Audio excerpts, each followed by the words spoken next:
Good afternoon. Question number 14 किए क्या? कितने लोगों का हुआ आंसर टैली प्रॉपर? पूरा एंड तक हुआ? कैश बैलेंस कितना आया? कैश और बैंक का डिफरेंस ओपनिंग 2960 और 4000।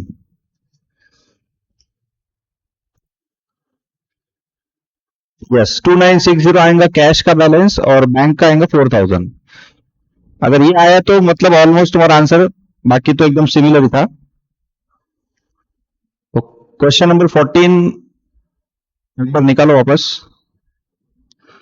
Question number 14, from the following data you are required to prepare trading and profit and loss account for the year ended 31st March 2021 and a balance sheet as at that date. All working should form part of your answer. तो यहाँ पे उन्होंने opening balance sheet के लिए हमको कुछ data दिया हुआ है और क्लोजिंग बैलेंस शीट के लिए भी डेटा दिया वाला। तो सबसे पहले फॉर्मेट में तुमने क्या क्या बनाया वाला है? ट्रेडिंग पैनल अकाउंट एक अराउंड कितना 18 लाइन्स, अप्रोक्सीमेट 18 लाइन्स का ट्रेडिंग पैनल अकाउंट। उसके बाद बैलेंस शीट दो बनेंगे, ओपनिंग बैलेंस शीट एक 6-7 लाइन्स का और closing balance sheet 10 lines, 10 lines की क्लोजिंग बैलेंस शीट। और उसके बाद कैश बुक दो कॉलम 12 लाइन्स, कैश बुक दो column 12 lines, debtors account, creditors account और सन्ड्री एक्सपेंस अकाउंट। ठीक है, सन्ड्री एसेट्स अकाउंट यहाँ पे मैंने बनाया लेकिन जरूरत नहीं है बिकॉज एग्जैक्टली उतना डिफरेंस है जितना हमने परचेस किए। ठीक है, तो इसकी जरूरत नहीं है। तो हमारा ये 3 अकाउंट बनाने थे, डेटर, क्रेडिटर और सन्ड्री एक्सपेंसेस। एटलीस्ट फॉर्मेट तो रेडी होंगे सबके पास। जिन्होंने सॉल्व नहीं किया उनके फॉर्मेट तो बना के लाए होंगे ना। चलो आंसर बोलो फटाफट मुझे। सबसे पहले क्रेडिटर्स 1/4/2020, ये मुझे बोलो कहां कहां लिखना पड़ेगा हमको? लास्ट ईयर की बैलेंस शीट में, लास्ट ईयर की बैलेंस शीट में कहां पे? Liability side, creditors 15,770। फॉर्मेट नहीं बनाया वाला है? नहीं है तो बनाओ, फटाफट बना लो एक बार पहले। बाकी लोगों ने पूरे सॉल्व कर लिए तो तुमको फॉर्मेट तो बनाना चाहिए ना। तो फॉर्मेट बनाओ फटाफट, हेडिंग लिख दो, लाइंस ज्यादा ड्रॉ मत करो, फटाफट फॉर्मेट ड्रॉ करो। Trading panel account balance sheet, ये हमारा मेन आंसर है। लास्ट ईयर की बैलेंस शीट जो है वो हमको बनाना पड़ेगा कैपिटल निकालने के लिए। ठीक है, लास्ट ईयर की बैलेंस शीट में कोई एडजस्टमेंट नहीं रहेंगे ज्यादा प्लस माइनस करने के, तो कम कम लाइंस का ही बैलेंस शीट बनेगा, वो 6 लाइंस का बना लो। Last year balance sheet 6 lines.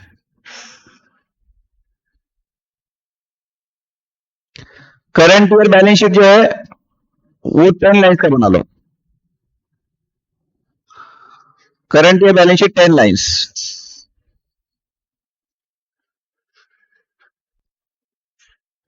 जिनका हो गया तो एक काम करो, नेक्स्ट क्वेश्चन नंबर 11 करने वाले अपन, वो रीड करके तुम देखो क्या क्या बनना है उसमें, सोचो तुम लोग। ठीक है, ठीक।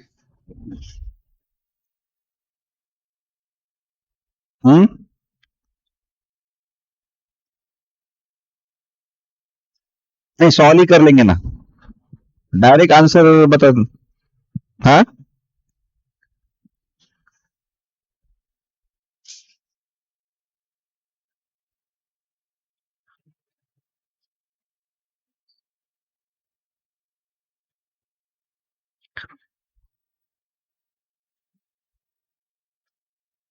सर बनाओ फटाफट, फॉर्मेट रेडी है क्या?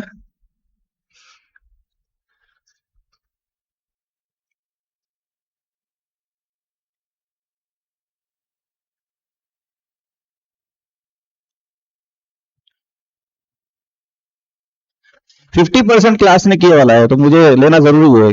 बाकी लोग होमवर्क बोलते तो नहीं करते, स्टार्टिंग स्टार्टिंग में अभी होमवर्क दे दे तो नहीं करने वाले हैं। तो एटलीस्ट तुम्हारे नोट्स नोट्स कंप्लीट रहना बोल के आंसर क्लास में लेना जरूरी है। नहीं करते नहीं तो।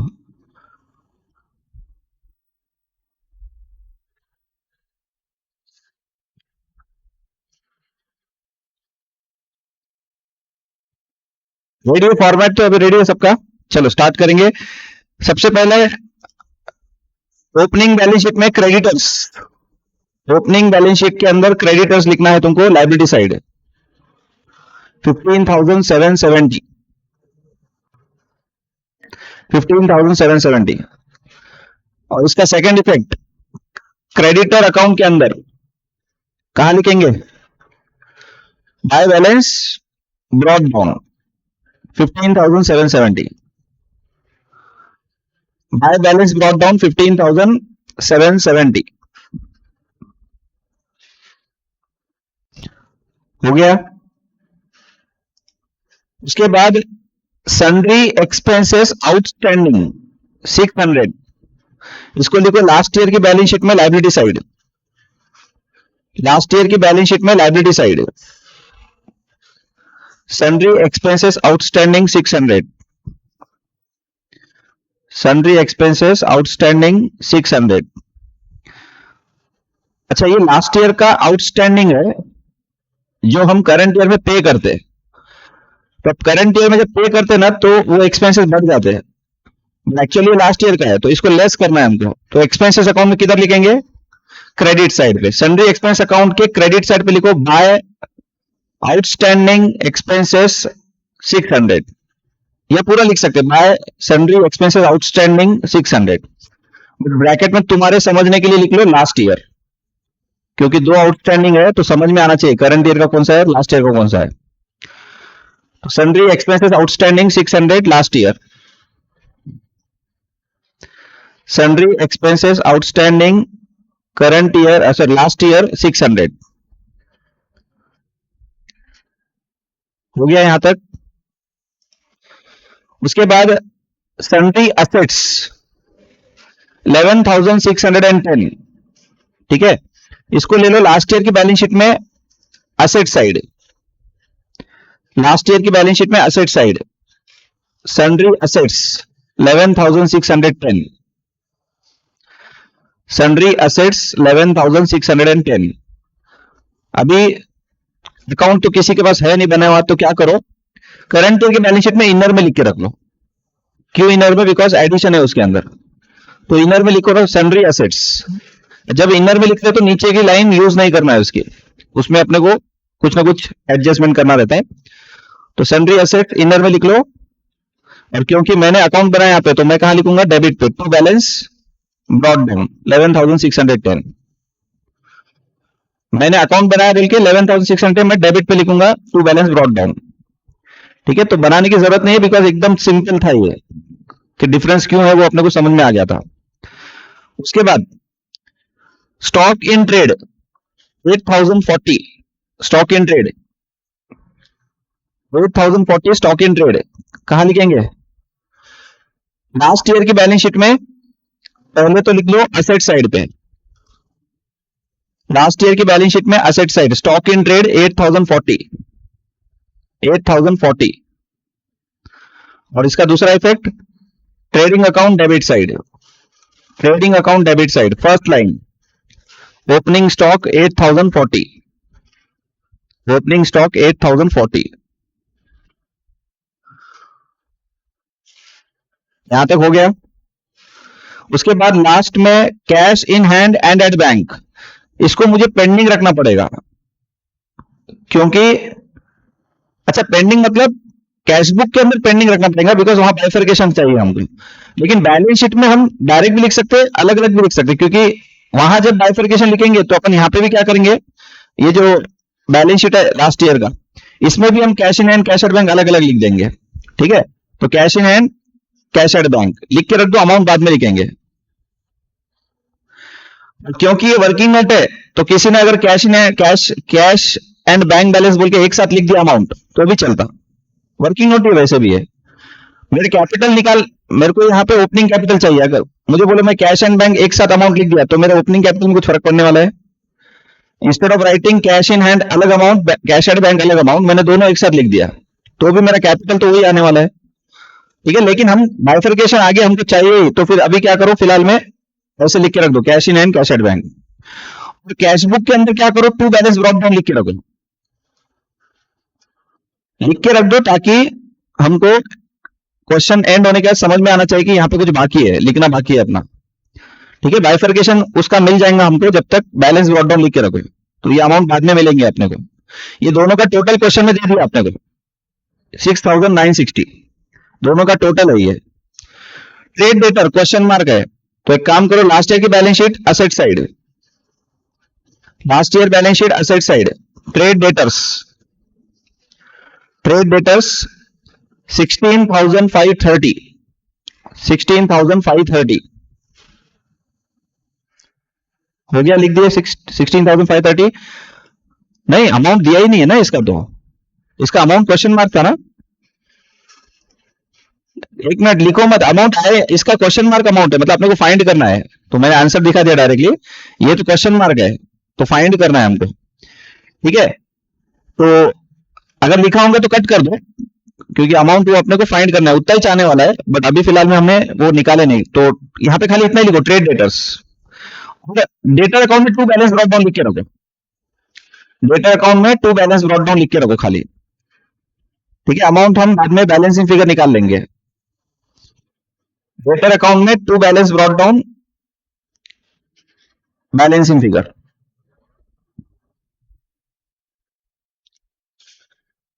अच्छा, ये हो गया लास्ट ईयर की पूरी इंफॉर्मेशन हमने लिख दी है।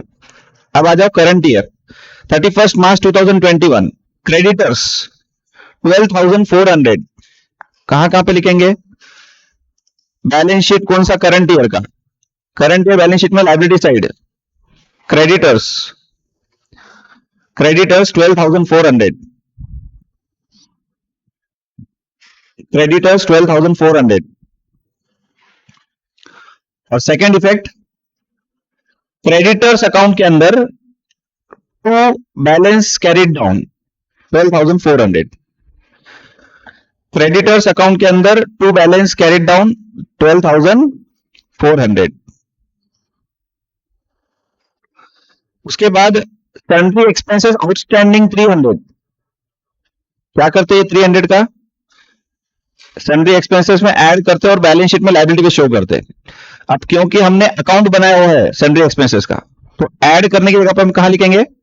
डेबिट पे। ठीक है, तो डेबिट पे लिखो to outstanding expenses 300, salary expenses account के डेबिट पे टू आउटस्टैंडिंग एक्सपेंसेस 300,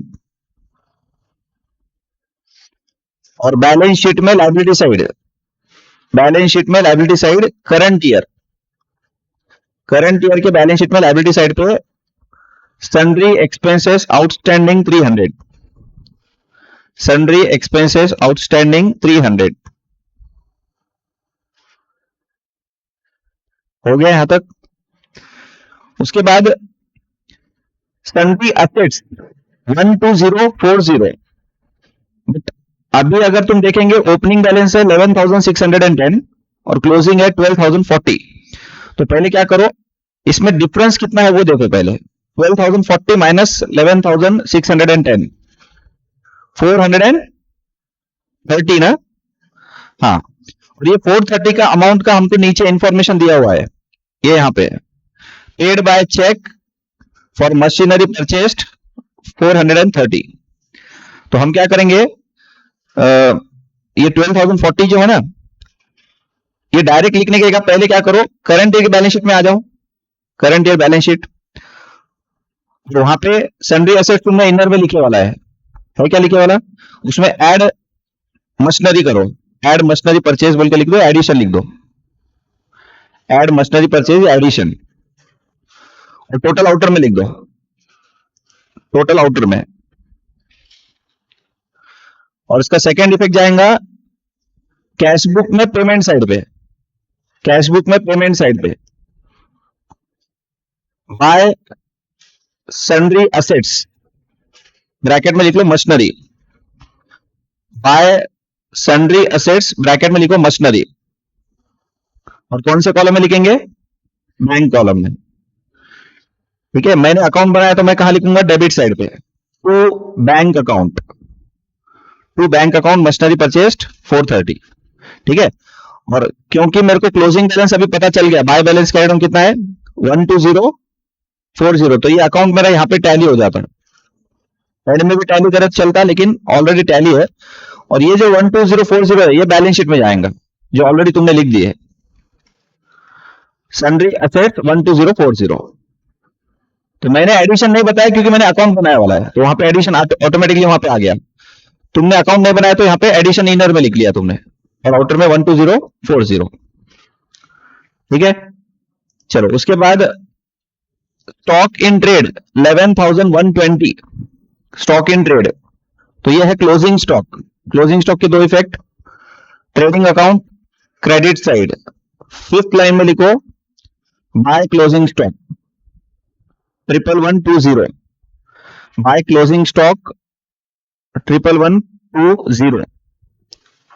और बैलेंस शीट करंट ईयर का, उसमें असेट साइड पे लिखना है, असेट साइड पे स्टॉक इन ट्रेड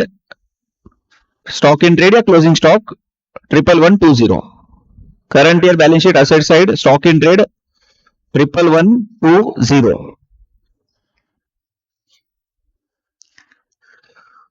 उसके बाद है cash in hand and at bank, इसको भी अभी फिलहाल में अपन पेंडिंग रखेंगे, बिकॉज इसका बाइफर्केशन क्वेश्चन में दे दिया, नीचे हमको दिया हुआ है कि क्लोजिंग कैश इन हैंड कितना है। तो सिंपली 8,080 रुपए में से हम अगर क्लोजिंग कैश इन हैंड निकाल दे तो बैंक बैलेंस समझ में आ जाता है। ठीक है, तो 8,080 का हम बाद में बाइफर्केशन लिख देंगे और उसको बैलेंस शीट में भी लिख देंगे। तो अभी होना है तो खाली लिख के रख दो cash in hand cash at bank, कहां पे? करंट ईयर बैलेंस शीट में, यहां पे लिख दो cash in hand cash at bank, amount बाद में लिख देंगे हम। इमीडिएटली लिखे तो कुछ होता नहीं, लेकिन क्वेश्चन का सीक्वेंस हमको चेंज नहीं करना है, लाइन बाय लाइन करेंगे।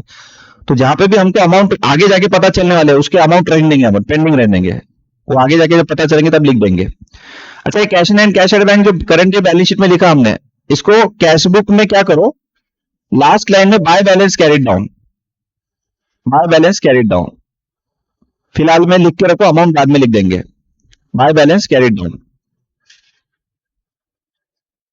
हो गया यहां तक, बाय बैलेंस कैरिड डाउन लिख दिया।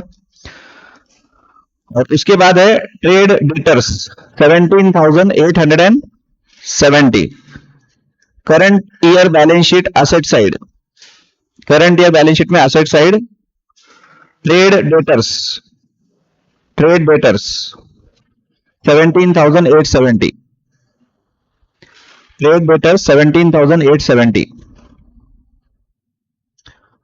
और ये जो ट्रेड डेटर्स है इसका सेकंड इफेक्ट लिखो, डेटर्स अकाउंट के क्रेडिट साइड पे by balance carried down, by balance carried down 17,870, 17,870।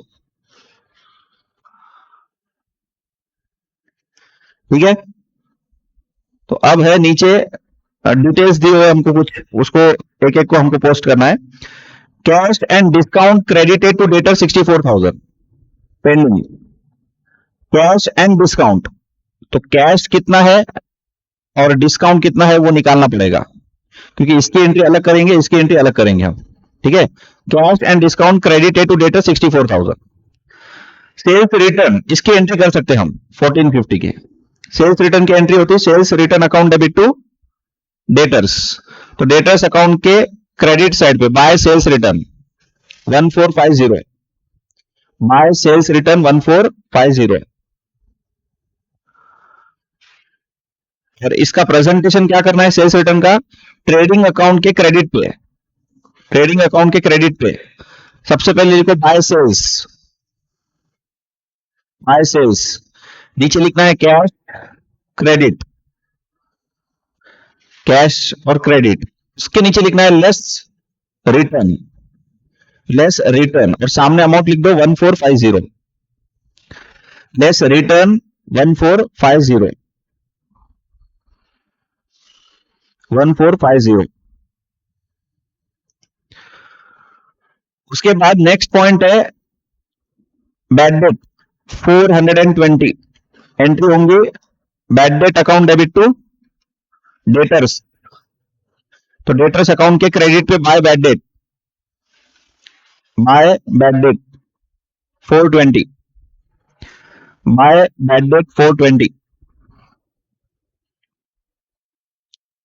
और बैड डेट का second effect P and L account debit side. ठीक है, तो ऊपर ट्रेडिंग अकाउंट एक 7-8 लाइंस पकड़ के चलो, बैड डेट थोड़ा सा नीचे लिखो 420, बैड डेट 420।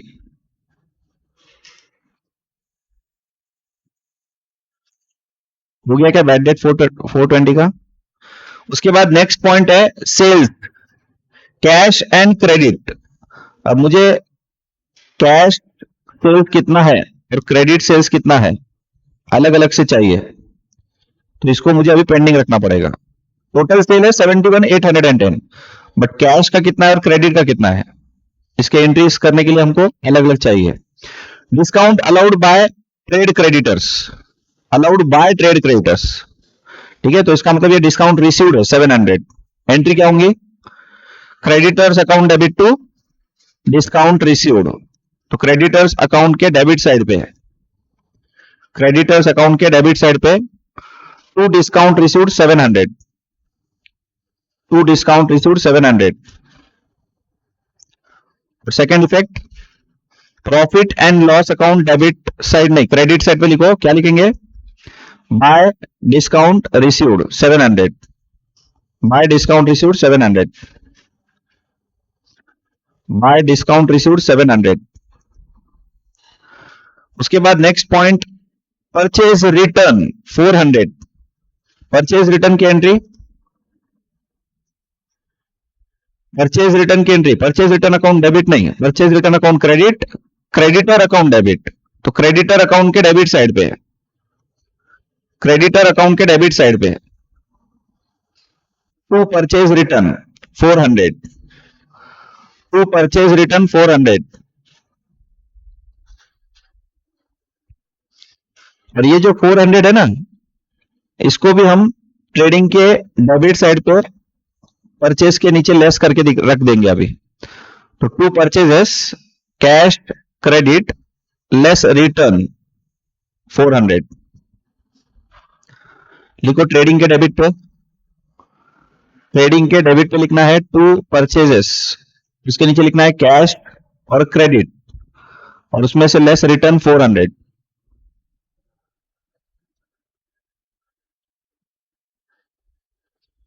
हो गया। Additional capital paid into the bank 8500, entry bank account debit to capital, तो बैंक अकाउंट डेबिट मतलब कैशबुक के डेबिट साइड पे, कैशबुक के डेबिट साइड पे to capital 8500 bank column, to capital 8500 bank column, और capital के अंदर हम इसको क्या करेंगे? ऐड कर देंगे। तो बैलेंस शीट में आ जाओ, करंट ईयर के, वहां पे लिखो कैपिटल, अमाउंट अभी तक हमको मालूम नहीं है, add additional capital, add additional capital 8500, add additional capital 8500, 8500।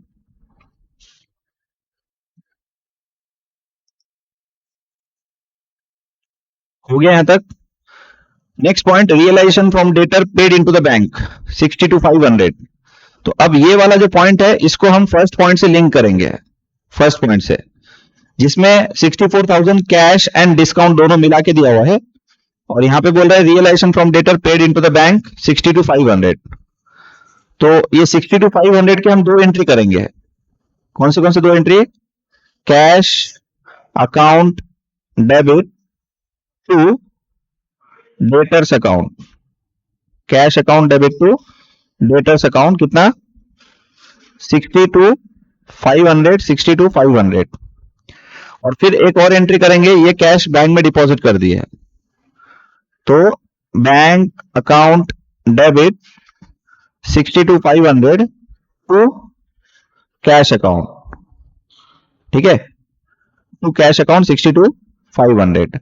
उसके बाद 64,000 में से 62,500 तुम्हारा कलेक्शन फ्रॉम डेटर है, तो बाकी का 1,500 रुपए क्या है? डिस्काउंट।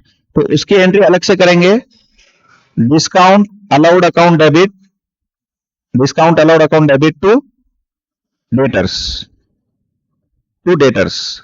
ये एंट्री अलग से होंगी 1500 रुपए की, 1500 की एंट्री होंगी ये। तो ये एंट्री 1500 की हमको अलग से करना है और फिर ये दो एंट्री करने हैं। देखो इससे अपने दो लाइन क्लियर हो जाएंगे क्वेश्चन के। कौन से? एक तो cash and discount credit to debtor जो हमने पेंडिंग रखा था फर्स्ट, वो क्लियर हो गया। तो नीचे दिया realisation from debtor paid into the bank 60 to 500। तो अभी दोनों पॉइंट के हमको ये तीन एंट्री करने हैं। ठीक है, तो ये तीनों एंट्री पोस्ट करना है डायरेक्टली आंसर में। तो पहले क्या करो, कैश बुक में आ जाओ, कैश बुक के अंदर और एंट्री करो cash account debit to debtors 60 to 500। पहली एंट्री कैश टू डेटर, पहली entry cash to debtor 60 to 500। तो डेटर अकाउंट के क्रेडिट साइड पे by cash 60 to 500। Second effect दिए बिना आगे जाना नहीं है, तो 60 to 500 का सेकेंड इफेक्ट हमने डेटर को क्रेडिट कर दिया। अब बैंक टू कैश करेंगे, बैंक टू कैश करना है तो 60 to 500 का डेबिट साइड पे लिखो to cash 60 to bank to cash ना, तो bank account debit to cash 60 to 500।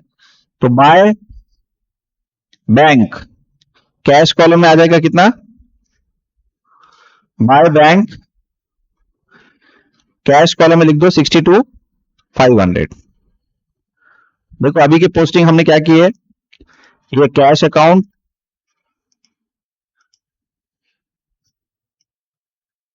Account credit और bank account debit to cash 60 to 500 60 to 500। ये जो सेकेंड एंट्री देखी था ये कॉन्ट्रा एंट्री करे हमने, ये वाली 60 to 500 के। बैंक डेबिट होना है कैश क्रेडिट। ठीक है, तो आंसर में कैश बुक के अंदर टू कैश बैंक कॉलम में, बाय बैंक कैश कॉलम में। अभी 1500 की एंट्री जो क्या थी, discount allowed account debit to debtor. तो यहां पे क्रेडिट पे लिखो बाय डिस्काउंट अलाउड, डेटर्स के क्रेडिट पे एंट्री क्या थी, डिस्काउंट अलाउड टू डेटर। तो डेटर के क्रेडिट पे by discount allowed 1500, by discount allowed 1500। और ये 1500 कहां जाएंगे, P and L account debit side, profit and loss account debit side, discount allowed 1500, profit and loss account debit side पे discount allowed 1500। चलो next है cash purchases 1030, cash purchases, purchase account debit to cash. तो cash book के अंदर by purchase 1030, by purchase 1030। और trading के debit पे already हमने परचेज लिखा हुआ है, उसके नीचे कैश के सामने लिख दो 1030, कैश के सामने लिखो 1030।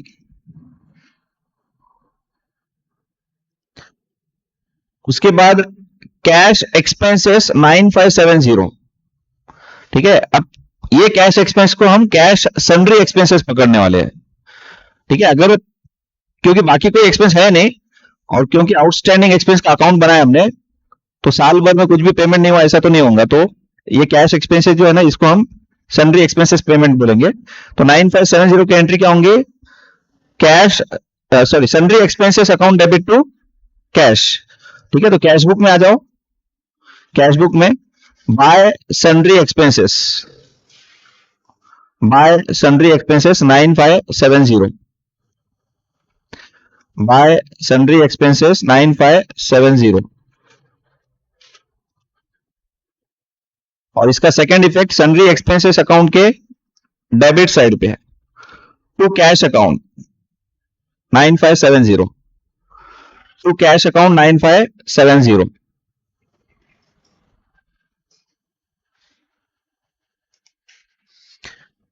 नेक्स्ट पॉइंट है paid by cheque for machinery purchase 430। हो गया क्या अपना ये, हाँ। Household expenses drawn from bank, household expenses drawn from bank, drawing account debit to bank. तो कैश बुक के अंदर बाय ड्रॉइंग्स कैश बुक के अंदर बाय ड्रॉइंग्स, बैंक कॉलम में लिखो 3180, बैंक कॉलम में 3180, और ये ड्रॉइंग्स जो है बैलेंस शीट में कैपिटल में से लेस कर देंगे। कौन से बैलेंस शीट में? करंट ईयर के। तो करंट ईयर की बैलेंस शीट में से लेस ड्रॉइंग 3180, लेस ड्रॉइंग 3180। हो गया यहां तक? उसके बाद cash paid into the bank 5000, cash paid into the bank मतलब कॉन्ट्रा एंट्री करना है। क्या एंट्री होंगी? Bank to cash. तो कैश बुक में आ जाओ, bank account debit to cash, bank account debit to cash. तो टू कैश बैंक कॉलम में 5000 और बाय बैंक कैश कॉलम में 5000।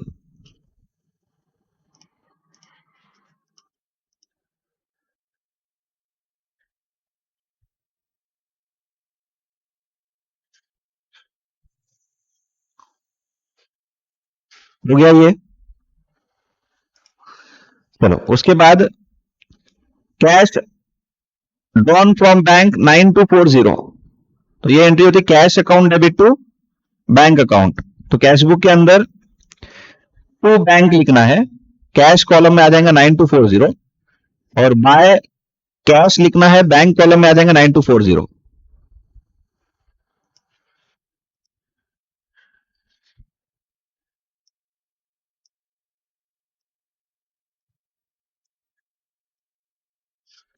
नाइन टू फोर जीरो हो गया ये भी। उसके बाद कैश इन हैंड 31 मार्च 2021 1200। बच्चों ऊपर हमको cash in hand and at bank ऐसे दोनों मिला के कितना दिया हुआ है? 8080 दिया हुआ है 31 मार्च का, और यहां दिया कैश इन हैंड ऑन 31 मार्च 2021 1200। तो मुझे बताओ cash in hand cash at bank मिला के 8080 रुपए है और कैश इन हैंड 1200 रुपए है। तो सिंपली बैंक बैलेंस कितना है वो क्लियरली निकल जाता है यहाँ पे, ठीक है। हाँ तो ये, हाँ तो 8080 का बाइफरकेशन करके क्या करो, पहले तो लास्ट ईयर की बैलेंस शीट निकालो, सॉरी लास्ट ईयर नहीं, करंट ईयर की बैलेंस शीट निकालो, क्लोजिंग है ना ये। हाँ तो करंट ईयर बैलेंस शीट निकालो, कैश इन हैंड 1200 रुपए दिया हुआ है, एकदम क्लियरली दिया हुआ है 31 मार्च 2021 का कैश इन हैंड 1200 रुपए। तो अब दोनों मिला के 8080 रुपए दिया हुआ है, तो बैंक बैलेंस कितना रहेगा? 6880। ब्रैकेट में लिख लो, ब्रैकेट में लिखो 8080 माइनस 1200, 8080 माइनस 1200। हाँ अभी ये बाइफिकेशन जब पता चल गया तो कैश बुक में भी क्या करो, जो हमने बाय बैलेंस कैरी डाउन लिखे थे, तो कैश कॉलम में लिख दो 1200 रुपए, बैंक कॉलम में लिख दो 6880। कैश कॉलम में 1200 रुपए, बैंक कॉलम में लिखो 6880।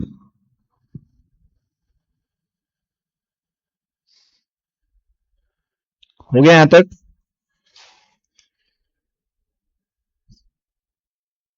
चलो उसके बाद में लास्ट पॉइंट दिया है, cheques issued to trade creditors 60,270।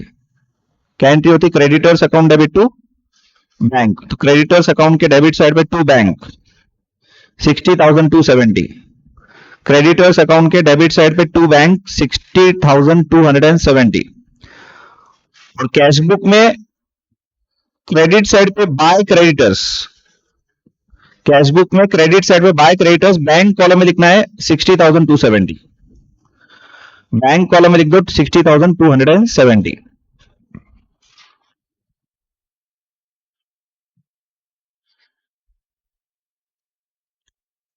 तो अब बोलो मुझे यहाँ पे अपने पेंडिंग पॉइंट्स कौन से है और कुछ कैलकुलेशन कर सकते क्या?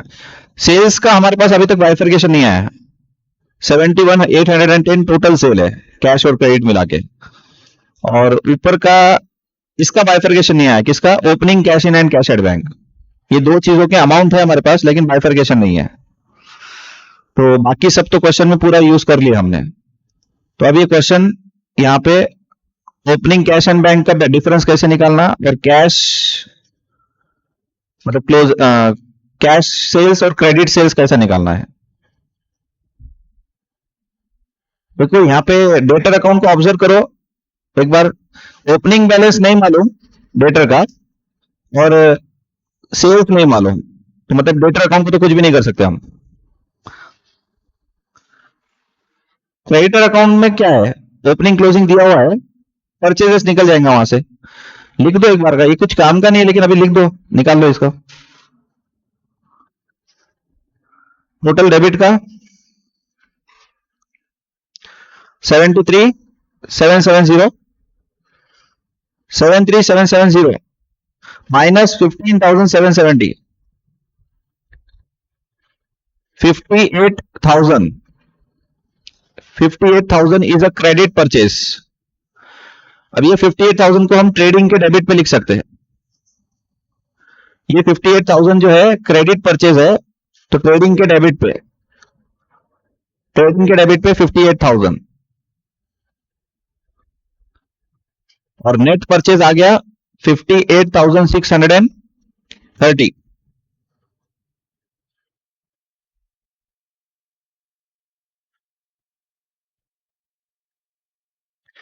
चलो अभी बोलो मुझे, डेटर अकाउंट क्लोज नहीं कर सकते, सन्ड्री एक्सपेंस अकाउंट क्लोज करना है तो कर सकते हैं, बिकॉज उसमें कुछ है नहीं। बाय पी एंड लिखना है तुमको, balance figure. Bye profit and loss account, तो कितना आ रहा डेबिट का total 9870 minus 600। Bye profit and loss account कितना 9270।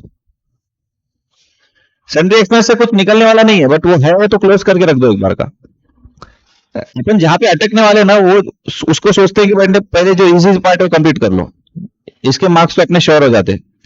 हाँ, सन्ड्री एक्सपेंस को कहां लिखेंगे, P and L account debit side 9270।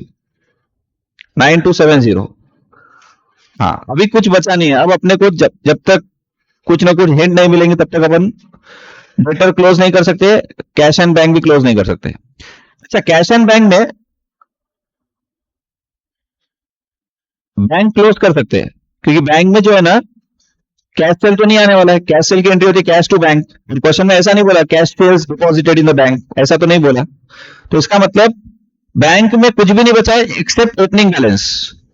Bank में जो है ना ओपनिंग बैलेंस ही तुम्हारा बैलेंसिंग फिगर है। चेक करो क्रेडिट का टोटल कितना हो रहा है, बैंक का क्रेडिट टोटल करो कितना हो रहा है, कितना 80,000 आया क्या बैंक का क्रेडिट टोटल? नहीं आया तो अमाउंट चेक करो, एक एक एक 5 अमाउंट है 80,000। तो अब मुझे बोलो डेबिट के 3 अमाउंट लेस करने का ओपनिंग बैलेंस कितना आ रहा है बैंक का 4,000। देखो कैसे क्लोज कर रहे हैं, क्योंकि ये क्वेश्चन सिमिलर है पिछले क्वेश्चन से, लेकिन पिछले क्वेश्चन में ऐसा पॉइंट नहीं था जो लास्ट क्वेश्चन अपन कर रहे थे, इसके वैसा ऑलमोस्ट सिमिलर, लेकिन ऐसा नहीं था। वहां पे सीधा दे दिया था cash in and cash at bank, opening closing सब दे दिया था। तो 4,000 पे मैंने क्या किया, पहले बैंक कॉलम क्लोज किया।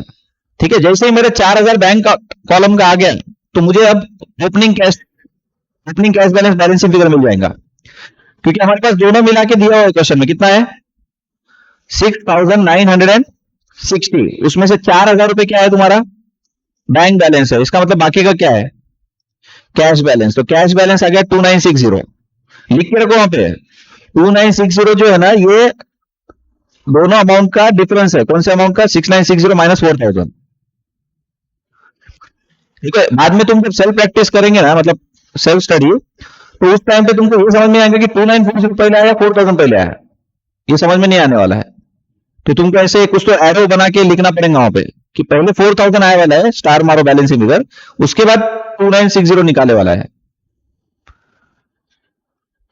जब ये 6 महीने के बाद आंसर देखेंगे ना अपन, तो हमको समझ में नहीं आएगा कि 2960 पहले आएगी 4,000, क्योंकि अपन जनरली सॉल्व करते टाइम पे फिर आंसर देखते हैं, आंसर में समझ में नहीं आता ये सॉल्व पहले कैसे आया, कौन सा पहले आया। तो पहले बैंक कॉलम क्लोज करे अपन ने, ऑटोमेटिकली तुम्हारा बैंक कॉलम का 4,000 बैलेंस आया, तो कैश ओपनिंग बैलेंस समझ में आ गया अपनी। कैश कॉलम में जो डिफरेंस आने वाला है ना वो सेल्स ही रहेगा, क्योंकि कैश का भी ओपनिंग क्लोजिंग आ गया। अब कैश टैली होना चाहिए ऐसा देखे तो, लेकिन अपने को कैश सेल मालूम नहीं है अभी तक, तो कैश सेल तुम्हारा कैश अकाउंट में बैलेंसिंग फिगर आने वाला है। देखो कैश बुक के अंदर कैश कॉलम में दो चीजें बैलेंसिंग फिगर है, ऐसा बोल सकते हैं हम। ये 2960 कैसे आया, 6,960 माइनस 4,000, ये वाला। अब जो मेन बैलेंस आ रहा ना वो है कैश सेल। तो एक काम करो, कैश का क्रेडिट टोटल करो, कितना हो रहा है कैश कॉलम का credit total 79300, 79300 minus debit all amounts, तो to sales is a balancing figure 4600। अब हो गया क्वेश्चन, मतलब इतनी हिंट मिल गई ना तो ऑलमोस्ट क्वेश्चन एंड हो गया। कुछ नहीं, अब करना क्या है, टोटल सेल हमारे पास है उसमें से ये निकाल दो, कैश सेल क्रेडिट सेल पता चल जाता, डेटर अकाउंट में क्रेडिट सेल लिख दो, ओपनिंग डेटर पता चल जाएगा। अब हो गया ना, अभी क्या बाकी है, ये निकल गया तो सभी हो गया। अब खाली फटाफट क्लोज करना है क्वेश्चन को। तो पहले 4600 को क्या करो, यहां पे लिख लो ट्रेडिंग के क्रेडिट साइड पे, ट्रेडिंग के क्रेडिट साइड पे 4600। हाँ, क्रेडिट सेल जो है ना वो कैसे है सुनो, टोटल सेल हमको दिया हुआ क्वेश्चन में 71,810, तो 71,810 माइनस माइनस 4600 कितना 67,210, लिख के रखो 67,210 कैसे आ रहा है, total sale minus cash, cash cell, total sale minus cash cell. ठीक है, अमाउंट लिखा है तो अमाउंट लिखो ब्रैकेट में वहां पे। अच्छा 67,210 अपन ने ट्रेडिंग के तो लिख दिए, डेटर के डेबिट पे भी लिखना पड़ेगा, डेटर के डेबिट साइड पे। तो डेटर के डेबिट साइड पे लिखो sales, to sales 67,210, to sales 67,210, 67,210।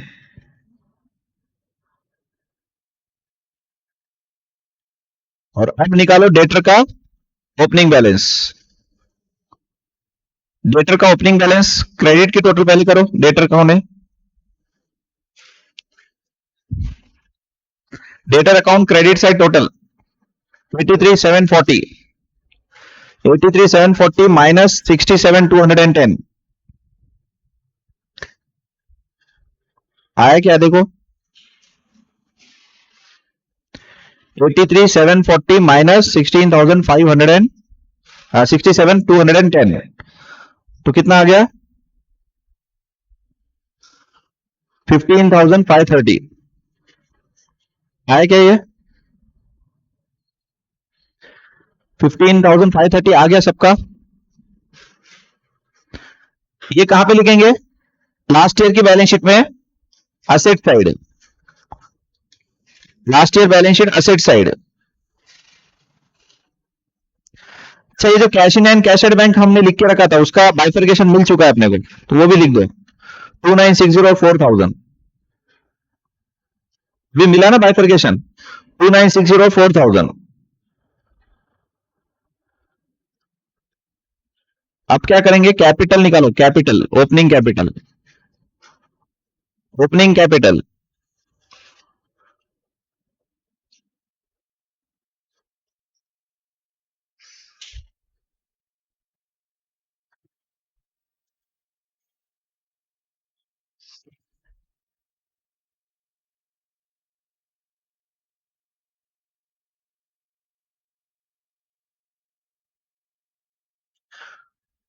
Forty three 140 total है, और कैपिटल आएगा 26,770, 26,770,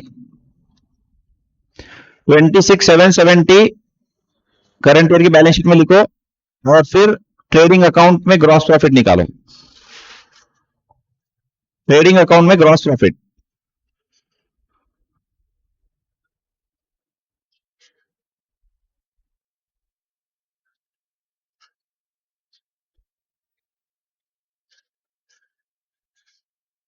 सेल्स का नेट फिगर लिख दो, कितना आ रहा है नेट सेल, वो लिखे बिना ग्रॉस प्रॉफिट मत निकालो। नेट सेल कितना आया 7360, 70360, और अब टोटल करो 81,480 minus opening stock minus net purchase 14,810, 14,810 gross profit.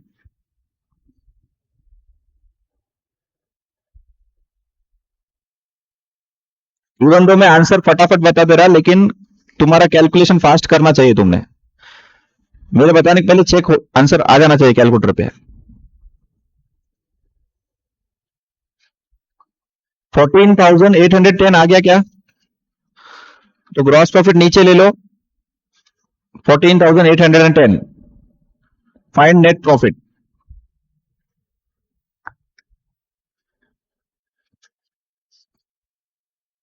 Net profit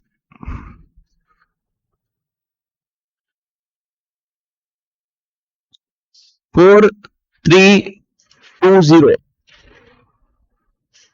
4320 net profit.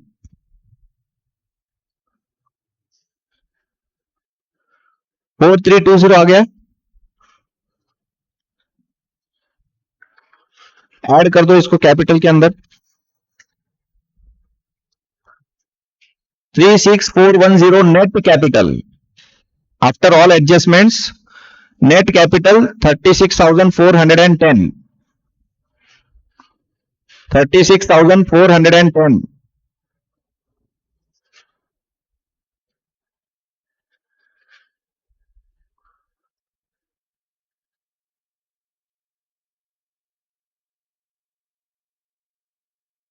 Balance sheet total 49,110। अभी रियल में क्लास स्टार्ट हो रहा अपना, ये तो टाइम पास था।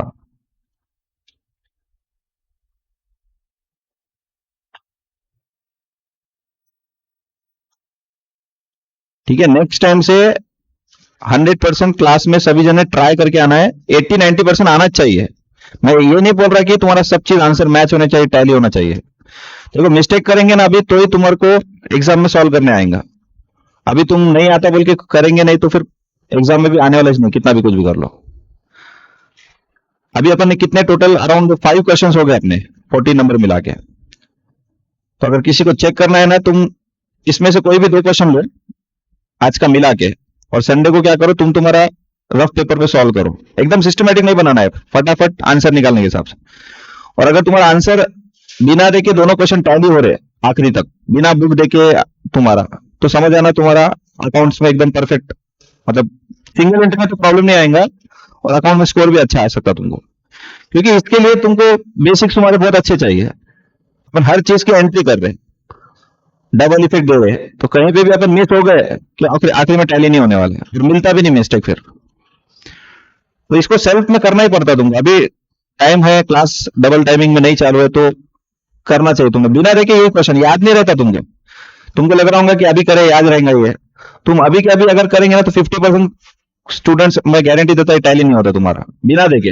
यही क्वेश्चन सेम, तो कहीं ना कहीं जाके कुछ या तो कुछ कहीं ना भूल जाएंगे, डबल इफेक्ट नहीं देंगे, या तो तुमको समझ में कहीं ना कहीं अटक जाएंगे जाके अपन। तो सेल्फ में ये वाले क्वेश्चन अगर तुमको आए तो कभी भी अच्छा रहेगा सर। कॉन्फिडेंस बढ़ता है अपना अगर बिना देखे अपन टैली कर रहे हो और आ रहा अपने को पूरा, तो क्योंकि इसके आगे क्वेश्चंस अब टफ होने वाले हैं। अब यहां से जो है आगे क्वेश्चंस जो है, ये स्टार्टिंग क्वेश्चंस थे जो इजी इजी थे। चलो क्वेश्चन नंबर 11। क्वेश्चन नंबर 11,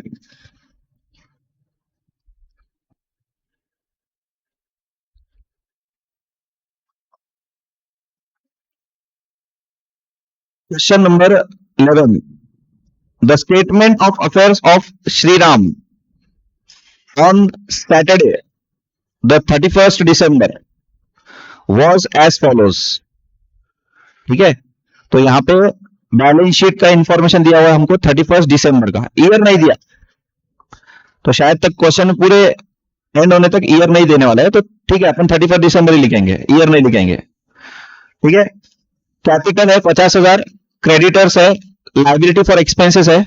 अच्छा, लाइबिलिटी फॉर एक्सपेंसेस मतलब expenses outstanding, outstanding expenses. Fix asset, debtor, stock, bank balance और कैश बैलेंस, बैंक और कैश। आगे दिया Shri Ram does not maintain his books on the double entry system but he carefully follow the following system.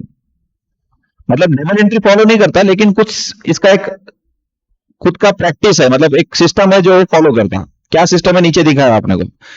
Every week ही draws 200 rupees. उसका एक rule है, हर हफ्ते को 200 रुपए ड्रॉ कर लेता है, मतलब ड्रॉइंग, हर हफ्ते को 200 रुपए ड्रॉ करता होगा। ठीक है, मतलब 200 इंटू क्या करना पड़ेगा हमको, अगर क्वेश्चन साल का है तो 52। अभी क्वेश्चन कितने पीरियड का अपने को नहीं मालूम, क्वेश्चन का वो भी देखना पड़ेगा पीरियड कितना है। जरूरी नहीं है हर बार तुमको 12 मंथ का पीरियड रहेगा। देखो यहाँ पे नीचे दिया है, क्योंकि देखो the following are the bank transaction of 13 weeks. That means ये जो बैलेंस शीट ऊपर दी वाली 31 दिसंबर की, 31 मार्च को हमको फाइनल अकाउंट बनाने लगा रहा और एक बार। ठीक है, अपने को फाइनल अकाउंट तो कभी भी बना सकते हैं, ऐसा कुछ नहीं कि साल में एक ही बार बनाना पड़ता।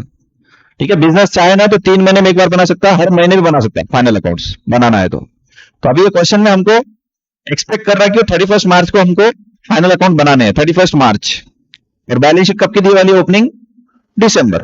अच्छा, 12 महीने नहीं रहने से कुछ फर्क पड़ने वाला है क्या? कुछ नहीं फर्क, तीन जैसा अपन करते वैसे ही करना है, जैसा अभी तक फाइनल अकाउंट बनाते थे वैसे ही करना है, खाली याद रखो 3 महीने का पीरियड है, जो गैप है ना वो 3 महीने का ही है। तो यहाँ पे एवरी वीक ही ड्रॉज 200 रुपीज, तो 200 इंटू 13 करना है ड्रॉइंग के लिए।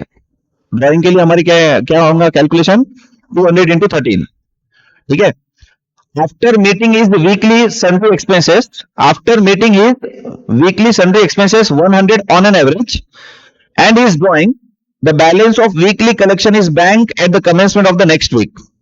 अब इसका एक बिजनेस का प्रिंसिपल क्या है, हर हफ्ते को 200 रुपए तो खुद के खर्चे के लिए निकाल लेता हूं, हर हफ्ते को 7 डेज में एक बार क्या करता, 200 रुपए निकाल के एक्सपेंसेस के लिए लेके चले जाता बिजनेस के अंदर से। तो वो तो अपन ने देख लिया ड्रॉइंग 13 मंथ्स का। अब इसका और एक क्या है, एवरेज सन्ड्री एक्सपेंसेस बिजनेस के, एवरेज सन्ड्री एक्सपेंस बिजनेस का कितना है, 100 रुपीज है। एवरेज बोल रहा मतलब सीधा क्या करना है, 100 इंटू 13 करना है अपने को। 1300 रुपए का सन्ड्री एक्सपेंस है ऑन एन एवरेज, तो 200 रुपए खुद के लिए निकाल लेता है, 100 रुपए ऑन एन एवरेज एक्सपेंसेस होते हैं, सन्ड्री एक्सपेंसेस बिजनेस के। अब 300 रुपीज पर वीक निकालने के बाद जितना भी बैलेंस बचता है ये हर हफ्ते को क्या करता, बैंक में जमा कर देता। देखो क्वेश्चन में दिया हुआ है, the balance of weekly collection of bank at the commencement of the next week. Commencement of next week मतलब समझो मंडे टू संडे तक वो जो भी सेल कलेक्शन होता है उसमें से 300 रुपए निकाल देता, बाकी पूरा मंडे को क्या करता, बैंक में जमा कर देता। मंडे को बैंक में जमा करता, हर हफ्ते का जो भी बैलेंस रहेगा वो बैंक में जमा करता 300 रुपए निकाल के। 300 रुपए में 100 रुपए खर्चा होता है उसका सैलरी एक्सपेंसेस और 200 रुपए ड्रॉइंग, ये उसका सिस्टम है। ठीक है, third point, no cash purchase is made, no cash purchase is made and creditors are paid by cheque. मतलब कैश परचेज कुछ भी नहीं है, zero cash purchase, all purchase are on credit. और क्रेडिटर को जब भी पेमेंट देंगे ना तो चेक से पेमेंट होगा, मतलब क्रेडिटर अकाउंट में टू कैश नहीं आने वाला है। एक लाइन का इंपॉर्टेंस है, देखो ये अपने को क्वेश्चन में इंफॉर्मेशन दे रहा है, इसका यूज करना है अपने को आंसर निकालते हो। तो बाय चेक से पेमेंट करते हैं अपन क्रेडिटर को, तो टू बैंक ही आने वाला है, टू कैश नहीं आएगा। ठीक है, आगे sales are at a fixed price, sales are at a fixed price which include 20% profit on sale. मतलब क्या है, सुनो यहाँ पे 20% प्रॉफिट ऑन सेल, मतलब अगर 80 रुपए का कोई चीज उन्होंने खरीद के लाया दुकान में बिजनेस में, तो इसको उसने कितने में बेचा, 200 में, सॉरी 200 नहीं 100 में, 100 में बेच दिया। तो मुझे बोले ये क्या है, सेल, ये क्या है, कॉस्ट, उसके ऊपर 20% प्रॉफिट, इसका मतलब 100 पे 20% कितना हो गया, 20 हो गया। अच्छा मुझे बोलो sales minus profit is equal to cost. तो अगर मुझे जरूरत पड़ी कॉस्ट के परसेंटेज की तो मैं इसको इससे लिंक करूंगा। कॉस्ट का परसेंटेज कितना होता है, सेल का 20 है तो कॉस्ट का 25। मैं इसके लिए बता रहा हूं यहां पे ये लिख के example, cost percentage is always higher than the sale percentage, because sales कभी भी बड़ा अमाउंट रहता है और प्रॉफिट को अगर मैं सेल से कंपेयर करूंगा तो छोटा परसेंटेज आएगा। कॉस्ट कभी भी छोटा अमाउंट रहता है तो प्रॉफिट को मैं कॉस्ट से कंपेयर करूंगा तो कभी बड़ा परसेंटेज आएगा। Cost is always lower than selling price. अगर सेम अमाउंट को मैं दो अमाउंट से कंपेयर कर रहा है, एक लोअर और एक हायर, तो परसेंटेज किसका ज्यादा आने वाला है, लोअर वाले के साथ। 20 का 80 से मैं कंपेयर करूंगा तो 25% प्रॉफिट हुआ, 20 का मैं 100 से कंपेयर कर रहा हूं तो 20% प्रॉफिट हुआ। ठीक है, कहीं ना कहीं इसका यूज होने वाला है, उसके लिए ये डिस्कशन था कि 20% profit on sale, that means 25% on cost. Point number 5, credit sales are few. मतलब क्रेडिट सेल बेचना इसका जनरली बिजनेस में अलाउड नहीं है, मतलब ये सेल नहीं करता क्रेडिट पे, लेकिन थोड़ा बहुत होता है. Credit sales are few and are noted in a diary. क्योंकि बहुत लोग, कम लोगों को ये सेल करता क्रेडिट में, तो ये क्या करता, डायरी में नोट करके रख लेता किसको किसको उधार में बेचे वाला है. Payments are received in cheque only from such parties. और उन जो भी क्रेडिट सेल होता ना, उनका पेमेंट चेक से ही आता, कैश में नहीं लेता. All collections from debtors are by cheque. ठीक है, collection from debtors are by cheque. पहली बात तो उसने बोल दिया कि credit sales are few, that means maximum cash sale होता बिजनेस में. क्रेडिट सेल अगर कम होता है, इसका मतलब क्या होता है, कैश सेल ज्यादा होता. ठीक है. पॉइंट नंबर 6, देखो ये पढ़ तो लिया अपन, इतने से पॉइंट्स एक साथ याद नहीं रहते, तो घड़ी घड़ी वो क्वेश्चन में पढ़ते रहना पड़ेगा सॉल्व करते वक्त. जैसे ही कहीं पे भी लगा कि कुछ तो बोला था इसके बारे में, जाके देखना पड़ता. जब भी हम क्रेडिटर अकाउंट में रहेंगे तो जाके क्रेडिटर का पॉइंट देखना पड़ेगा, डेटर में रहेंगे तो डेटर का पॉइंट देखना पड़ेगा, क्योंकि याद तो नहीं रहेगा. अपन अभी पढ़ के अपन समझ ले रहे खाली. Point number 6, expenses other than sundry. Expenses other than sundries and other special drawings are made in cheque. मतलब कुछ एक्सपेंसेस है सन्ड्री एक्सपेंस को छोड़ के, ये जो सन्ड्री एक्सपेंस दिया था याद है क्या ऊपर, 100 rupees per week, 100 rupees per week वाला सन्ड्री एक्सपेंस था ना, वो छोड़ के भी कुछ एक्सपेंसेस अगर होते होंगे, expenses other than sundry expenses, that is 100 rupees on an average, and other special drawings are made in cheques. मतलब स्पेशल ड्रॉइंग और एक्सपेंसेस जो है ना, वो चेक से पेमेंट होते हैं.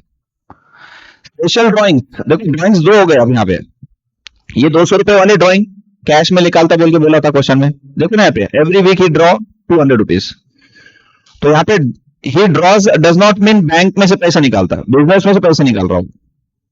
ठीक है, ड्रॉ का मतलब ये मत सोचो कि ये बैंक से निकाल रहा हूँ. क्वेश्चन में कहां बोला ही ड्रॉज फ्रॉम द बैंक, बोल के बैंक से नहीं निकालता, वो बिजनेस के कैश में से 200 रुपए निकाल लेता हर बार, हर हफ्ते के. और ये जो नीचे दे रहा ना स्पेशल ड्रॉइंग, मतलब अगर उसको कुछ और ज्यादा पैसे की रिक्वायरमेंट रही पर्सनल खर्चे के लिए, तो वो बैंक से निकालता, कैश में नहीं निकालता. वो बैंक से निकालता, दिए वाला क्वेश्चन में. Special drawings are through cheque and expenses other than sundry expense are also cheque. Sundry expense cash में और expenses other than sundry expense are by cheque. तो दो चीजें यहाँ पे है ये सेंटेंस में 6 नंबर में, कि कुछ अगर सन्ड्री एक्सपेंस को छोड़ के कुछ खर्चे होते होंगे तो वो चेक से पेमेंट होते, और स्पेशल ड्राइंग, अगर कुछ ड्राइंग स्पेशल एडिशनल ड्राइंग किया होगा उसने 200 रुपए के अलावा, पर वीक के 200 रुपए जो है ना उसके अलावा, तो वो चेक से होते हैं, चेक से ड्राइंग किया वाला है. 7th point, point number 7, all unpaid bills. यहाँ पे बिल्स का मतलब बिल ऑफ एक्सचेंज नहीं है. अनपेड बिल्स मतलब क्रेडिटर को जो पेमेंट्स, देखो ऊपर क्या दिया था, no cash purchase, that means all purchase are on credit. अब ये 7th पॉइंट जो है ना उसी से लिंक है. All unpaid bills, that means all payments to creditors are kept in a file carefully. मतलब जितने भी पेमेंट देने बाकी है, जितने भी पेमेंट देना बाकी है, उनको फाइल में संभाल के केयरफुली रखा जाता. जनरली क्या होता है, छोटे छोटे बिजनेसमैन जो रहते गांव के अंदर, जिनको अकाउंटिंग का इतना नॉलेज नहीं था, वो क्या करते हैं, फाइल के अंदर सब संभाल के रखते हैं. जैसे पेमेंट हो जाता है उसके ऊपर पेन से पूरा लिख देते बिल के ऊपर, इसका पेमेंट ये तारीख को हमने दे दिए, चेक से या कैश से जो भी है. अकाउंटिंग तो नहीं आ रही तो उसके ऊपर ही लिख दो. तो अनपेड बिल जो रहते ना उनके पास, उस पर कुछ लिखा वाला नहीं, मतलब वो देना है. तो बिल के ऊपर अगर कुछ भी नहीं लिखा हुआ है, इसका मतलब ये देना है.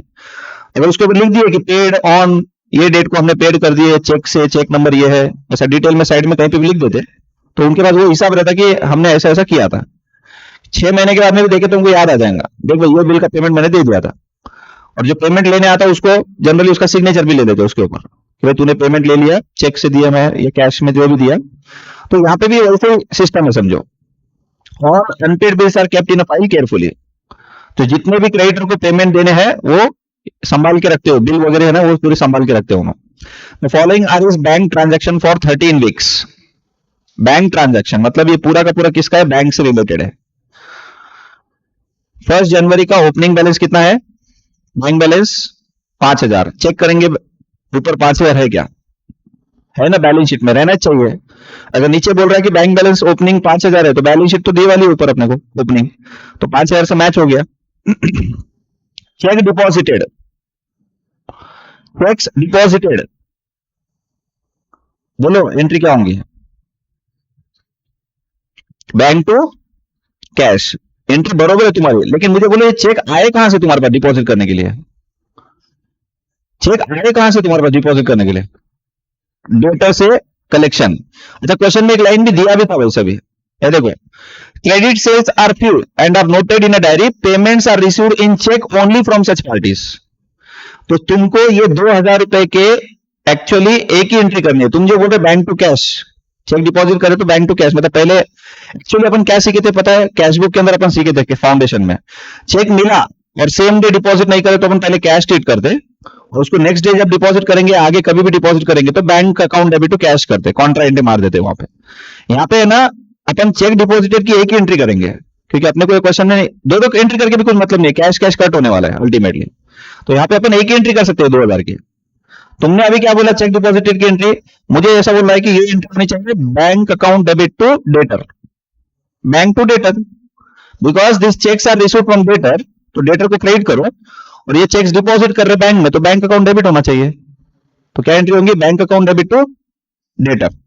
देखो खाली इतना ही बोला, तुमको ऐसा क्लियर नहीं दिया उसने, check received from debtor deposited in the bank, फिर तो कोई भी एंट्री कर लेता। जब क्वेश्चन में ऊपर सारे इतने सारे इंफॉर्मेशन दिया ना, उसके बेसिस पे इतना ही सेंटेंस चेक डिपॉजिटेड है, तो तुमको पहले ये सोचना है कि चेक आए कहां से, डिपॉजिट कर रहे मतलब कहां से आया ये चेक? डेटर से आया, उसकी एंट्री भी करनी पड़ेगी फिर। तो फिर दो एंट्री करो, फिर पहले एंट्री करो, क्या एंट्री करेंगे? Cash account debit to debtor, because cheque is not deposit on the same day. फिर एंट्री करो बैंक टू कैश, तो अल्टीमेटली कैश कैश कट हो जाता, तो उससे अच्छा डायरेक्ट एंट्री करेंगे अपन bank account debit to debtor. चलो उसके बाद में cash deposited, cash deposited, starting line में क्वेश्चन ने दिया था यहां पे फर्स्ट सेंटेंस और सेकंड सेंटेंस। सेकंड सेंटेंस में क्या बोला कि 200 रुपए पर्सनल ड्राइंग हर हफ्ते को, 100 रुपए सैलरी एक्सपेंसेस हर हफ्ते को एवरेज। उसके बाद जितना भी एक वीक का कलेक्शन रहता वो क्या करता, उन्होंने नेक्स्ट वीक के स्टार्टिंग डेट पे क्या करता, बैंक में डिपॉजिट कर देता। तो ऐसे 13 वीक्स तक उसने डिपॉजिट किया होगा। 13 वीक का क्वेश्चन है तो 13 वीक्स तक डिपॉजिट किया होगा ना, और वो 13 वीक्स का टोटल डिपॉजिट है 42,000। 42,000 है। कॉन्ट्रा एंट्री मारना है इसकी, इसकी कॉन्ट्रा एंट्री होती है कैश डिपॉजिटेड, कॉन्ट्रा एंट्री क्या होंगी? Bank account debit to cash. Payment, अच्छा ये तो हो गया रिसिट। अच्छा इसने प्रॉपर टैली करके दिया हुआ है हमको, ये देखो ऊपर क्या दिया था? बैंक ट्रांजैक्शंस, दैट मींस ये बैंक बुक है, कैश बुक नहीं है, बैंक बुक मतलब बैंक कॉलम बोलने का मतलब। उसमें रिसिट साइड दिया और प्रॉपर 49,000 टोटल करे वाला है, पेमेंट साइड दिया उसका भी 49,000 टोटल किया हुआ है, क्लोजिंग बैंक बैलेंस दे दिया 1 अप्रैल का। इसका मतलब अपने को बैंक कॉलम बनाने की जरूरत नहीं है कैश बुक में, सिस्टमेटिक दिया ना एकदम। यही तो अपन बैंक कॉलम में लिखते हैं, अगर कोई बना भी लिया तो क्या है, ये जैसे कैसे उतारना है उसके अंदर, तो उससे अच्छा लिखो ही मत, बैंक कॉलम की जरूरत नहीं है। यहां से अपन सिंगल इफेक्ट देंगे, ये सबके सिंगल इफेक्ट होंगे, एक ही इफेक्ट। बैंक अकाउंट तो प्रॉपर दिया ना क्वेश्चन में, क्वेश्चन में जब बैंक कॉलम बैंक ट्रांजैक्शन बोल के receipt and payment proper tally करके दिया हुआ है, तो उसकी बनाने की क्या जरूरत है?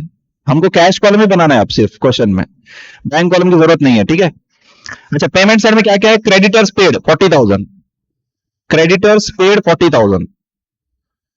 अच्छा क्रेडिटर्स पेड का इंटरप्रिटेशन ऐसा होता है उन्होंने इतने को पे किए, क्रेडिटर्स को पेमेंट किया वाला क्रेडिटर्स पेड, ठीक है। ये गलत नहीं है, किसी को लग रहा है सेंटेंस गलत होंगे, सेंटेंस गलत नहीं, वो देने का तरीका ऐसा है, क्योंकि ये जो डेटा देता नहीं कौन देता? जिसने सिंगल एंट्री मेंटेन किया, मिस्टर वो श्री राम जो नाम दिया हुआ है क्वेश्चन, उसको इतना नॉलेज नहीं बोल के तो ऐसे वर्डिंग देते ना, मतलब जानबूझ के कंफ्यूजिंग करके देते अपने को, ऐसा उसने बोला बोल के।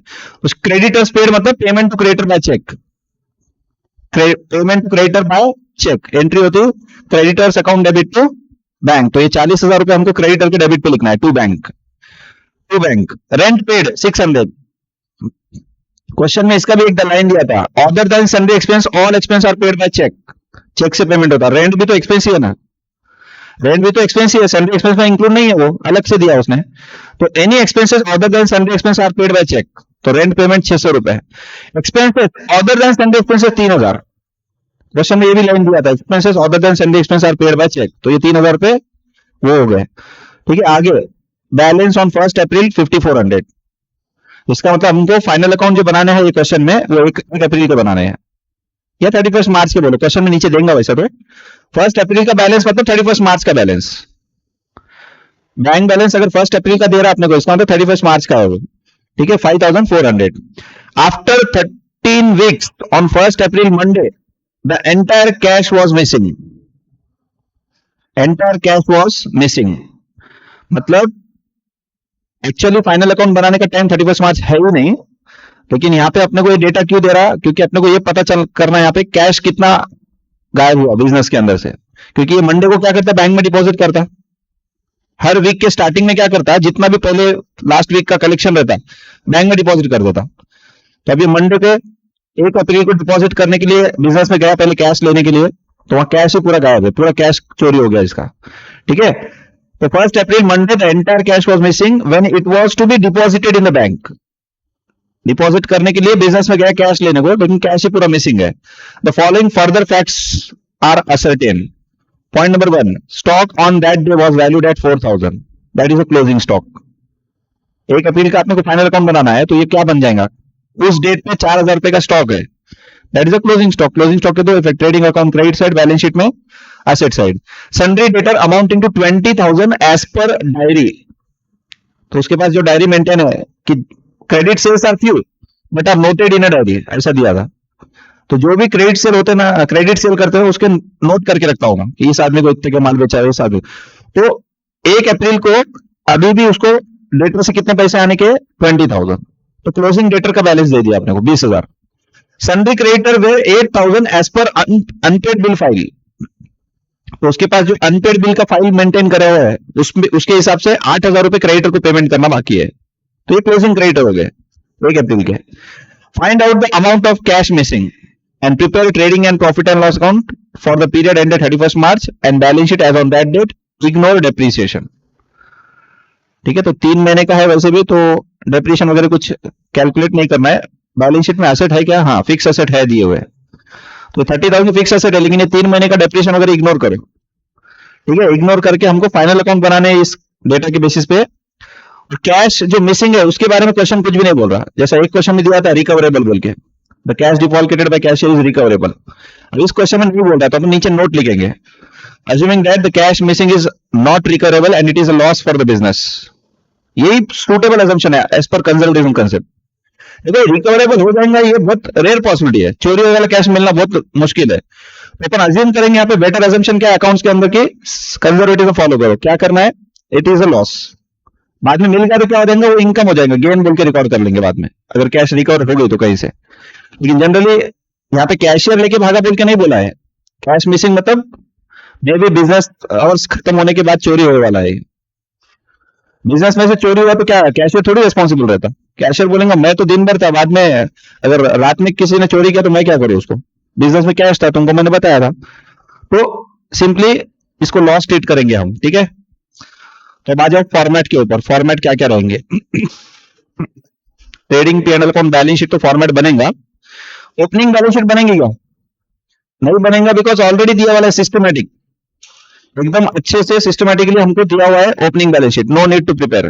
कैश बुक के अंदर एक कॉलम ही बनेगा, तो अपन कैश बुक लिख दो या कैश अकाउंट लिख दो, हेडिंग कोई फर्क नहीं पड़ेगा, बट कॉलम एक ही बनेगा। कैश बुक के अंदर 2 कॉलम नहीं बनेंगे, एक ही कॉलम बनेगा। ठीक है, डेटर क्रेडिटर अकाउंट बनाना पड़ेगा, डेटर क्रेडिटर, और सन्ड्री एक्सपेंस अकाउंट बना लो, बिकॉज यहाँ पे लाइबिलिटी फॉर एक्सपेंसेस भी दिया हुआ है। अब अच्छा एक मिनट, एक और क्वेश्चन में कंफ्यूजन क्या दिया, ये लाइबिलिटी फॉर एक्सपेंस किसका है, क्या रेंट पेमेंट बाकी है इसका होगा, या सन्ड्री एक्सपेंस अदर देन मतलब expenses other than sundry expense बोल के भी एक आइटम दिया हुआ है, तो ये 1000 रुपए किससे रिलेटेड है बोला ही नहीं उसने अपने को। तो क्वेश्चन में 3 टाइप के एक्सपेंस है, रेंट जो कि चेक से पेमेंट हुआ है, expenses other than sundry expenses जो कि बैंक से 3,000 रुपए पेमेंट किया वाला है, और सन्ड्री एक्सपेंसेस 100 रुपए हर वीक को निकालता हूं, वो एक एक्सपेंस। तो ये 1000 रुपए किससे रिलेटेड है, तो अपने को कुछ ना कुछ लिंक लगाना पड़ेगा, इसको अपन सन्ड्री एक्सपेंस से ले लेंगे, सन्ड्री एक्सपेंस के थ्रू रूट कर सकते हैं, मतलब liability for expenses are sundry expenses, तो अपन सन्ड्री एक्सपेंस के थ्रू इसको रूट कर सकते हैं। या उसको अदर एक्सपेंस मतलब आंसर में फर्क नहीं पड़ने वाला, तुम किसी भी एक्सपेंस से लिंक करो उसको, क्योंकि क्लियर नहीं बोला उसने ये लायबिलिटी है किसकी, कौन से एक्सपेंस की लायबिलिटी है ये, तो क्लियर नहीं दिया वो बोल के अपने को यहाँ पे इसको लिंक करना पड़ेगा। तो पहले क्या करो, ये फॉर्मेट कौन से बनाना है देख लो। ट्रेडिंग पैनल अकाउंट बनाओ 15 lines, trading panel account 15 lines,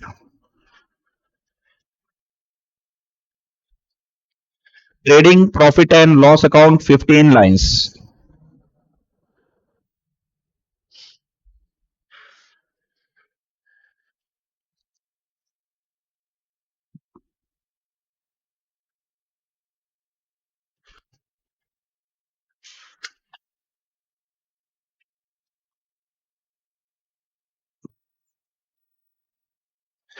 year दिया नहीं है तो डायरेक्टली क्या करो, अच्छा यहाँ पे 31 मार्च मैंने लिखा, एक्चुअली क्वेश्चन में 1 अप्रैल बोला है ना, नहीं यहाँ पे 31 मार्च ही दिया, एंड में बोला उसने फॉर द पीरियड एंडेड 31 मार्च, तो लिख दो 31 मार्च लिख दो, ईयर कुछ मत लिखो, ईयर के यहाँ कुछ लिखना नहीं है, 31 मार्च इतना ही लिखो। हो गया, ट्रेडिंग पैनल अकाउंट बन गया, फॉर्मेट 15 लाइंस, एक ही बैलेंस शीट बनाना है 10 लाइंस, एक ही बैलेंस शीट है करंट ईयर का 10 लाइंस 31 मार्च का।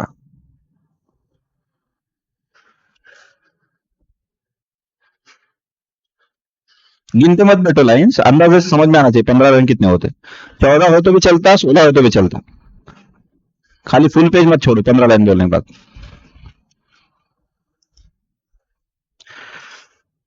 उसके बाद वर्किंग नोट के अंदर कैश अकाउंट बना लो, cash account 8 lines, cash account 8 lines,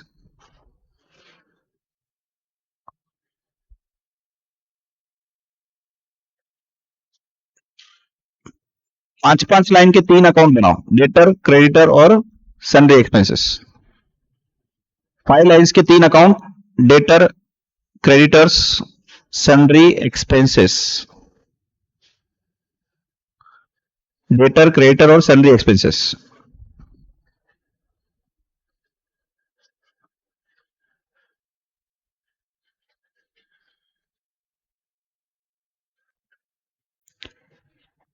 five lines के 3 अकाउंट, ये 3 जो अकाउंट है इसके लिए तीनों के लिए अलग अलग फॉर्मेट बनाने की जरूरत नहीं है, एक ही सीधा लंबा ड्रॉ करना, ऊपर नाम लिख देना, पर्टिकुलर रुपीज तो लिखना ही नहीं है, पर्टिकुलर रुपीज तो लिखना ही नहीं है, सीधा ऊपर क्या करना, एक लंबे ड्रॉ करना 3 लाइन, 15 लाइन का एक फॉर्मेट, उसमें बीच में नाम लिख देना सीधा, ये तरीका है वर्किंग नोट बनाने का।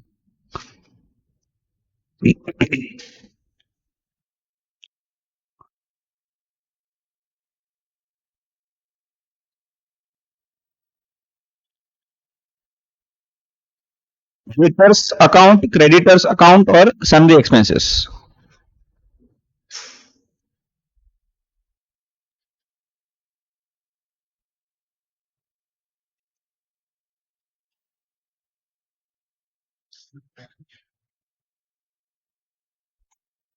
रेडी है format,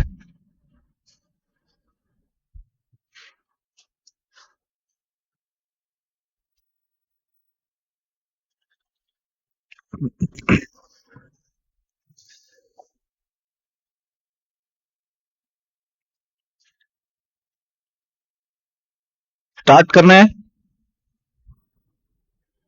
the statement of affairs of Shri Ram on Saturday 31 December was as follows, capital 50,000, single effect कहां लिखेंगे बोलो, balance sheet current year, liability side inner में, करंट ईयर बैलेंस शीट में, लाइबिलिटी साइड इनर में 50,000 rupees.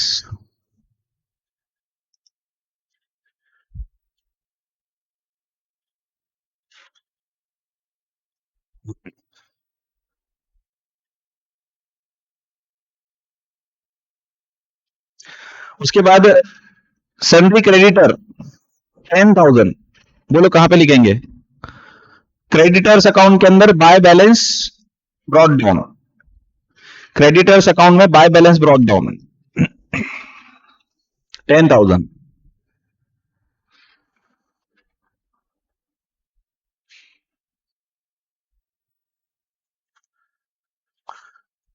Liability for expenses 1,000। सुनो, last year का expense है, payment current year में होगा ऐसा अज्यूम करेंगे, तो इस साल का एक्सपेंस बढ़ जाएगा, तो इस साल का एक्सपेंस बढ़ना नहीं चाहिए 1,000 पेमेंट करेंगे बोल के, तो इसके लिए लेस करना है, तो सन्ड्री एक्सपेंस अकाउंट में क्रेडिट पे लिखना है इसको, सन्ड्री एक्सपेंस के क्रेडिट साइड पे, सन्ड्री एक्सपेंस के क्रेडिट साइड पे by liability for expenses 1,000, by liability for expenses 1,000। बस एक ही इफेक्ट होगा क्योंकि बैलेंस शीट दिए वाली है। उसके बाद आ जाओ fix asset, ignore depreciation last में दिया था एकदम एंड में, तो 30,000 rupees directly current year balance sheet asset side outer में। अच्छा, पूरा क्वेश्चन पढ़े अपन ने, एडिशन वगैरह भी कहीं दिखा नहीं कुछ, फिक्स असेट में एडिशन हुआ सेल हुआ ऐसा कुछ बोला नहीं, तो डायरेक्टली फिक्स असेट को क्या करो, आउटर में लिख दो 30,000, फिक्स असेट 30,000 आउटर में। उसके बाद डेटर 15,000 कहां लिखेंगे, डेटर्स अकाउंट में, to balance brought down, to balance brought down,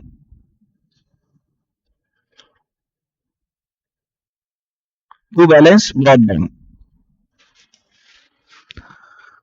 stock 10,000, तो इस क्वेश्चन के लिए ये जो स्टॉक है ये ओपनिंग स्टॉक है, ठीक है, तो trading account debit side first line, trading account debit side first line, opening stock 10,000, opening stock 10,000।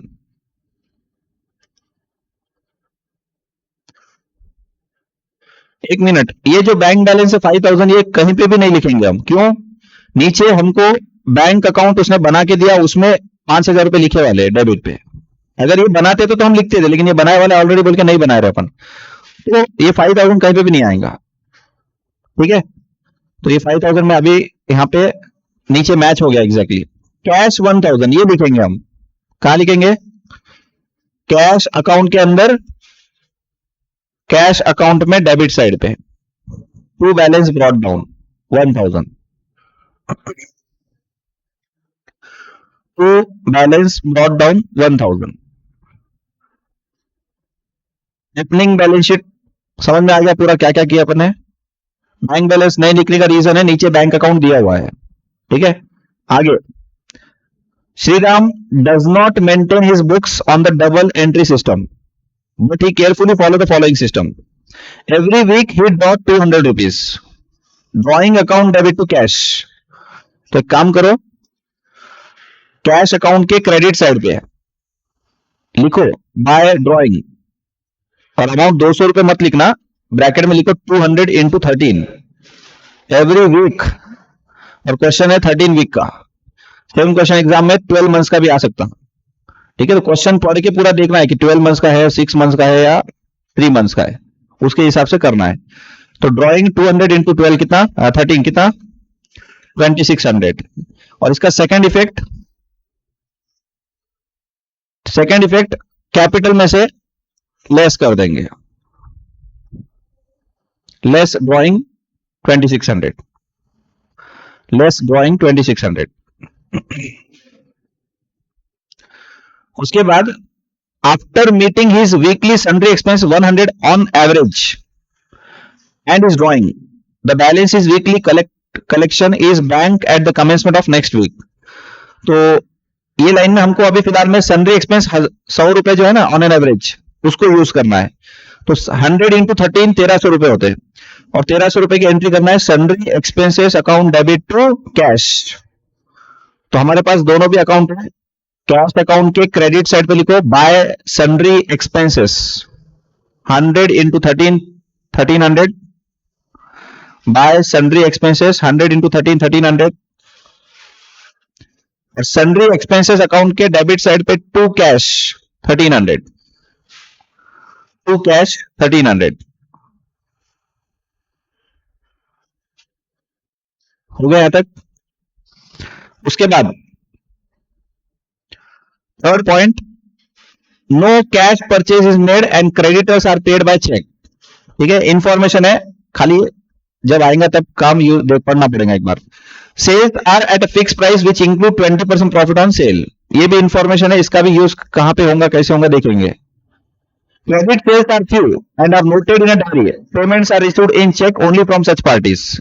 ये भी इंफॉर्मेशन है, खाली इंफॉर्मेशन है, जब आगे आएंगे कुछ ना कुछ लिंक लेंगे तो अपन देखेंगे उसको। Expenses other than salary and other special drawings are made in cheques. ठीक है, तो information, all unpaid bills are kept in a file carefully. The following are his bank transaction for 13 weeks. अब इसके एक एक इफेक्ट देने हैं।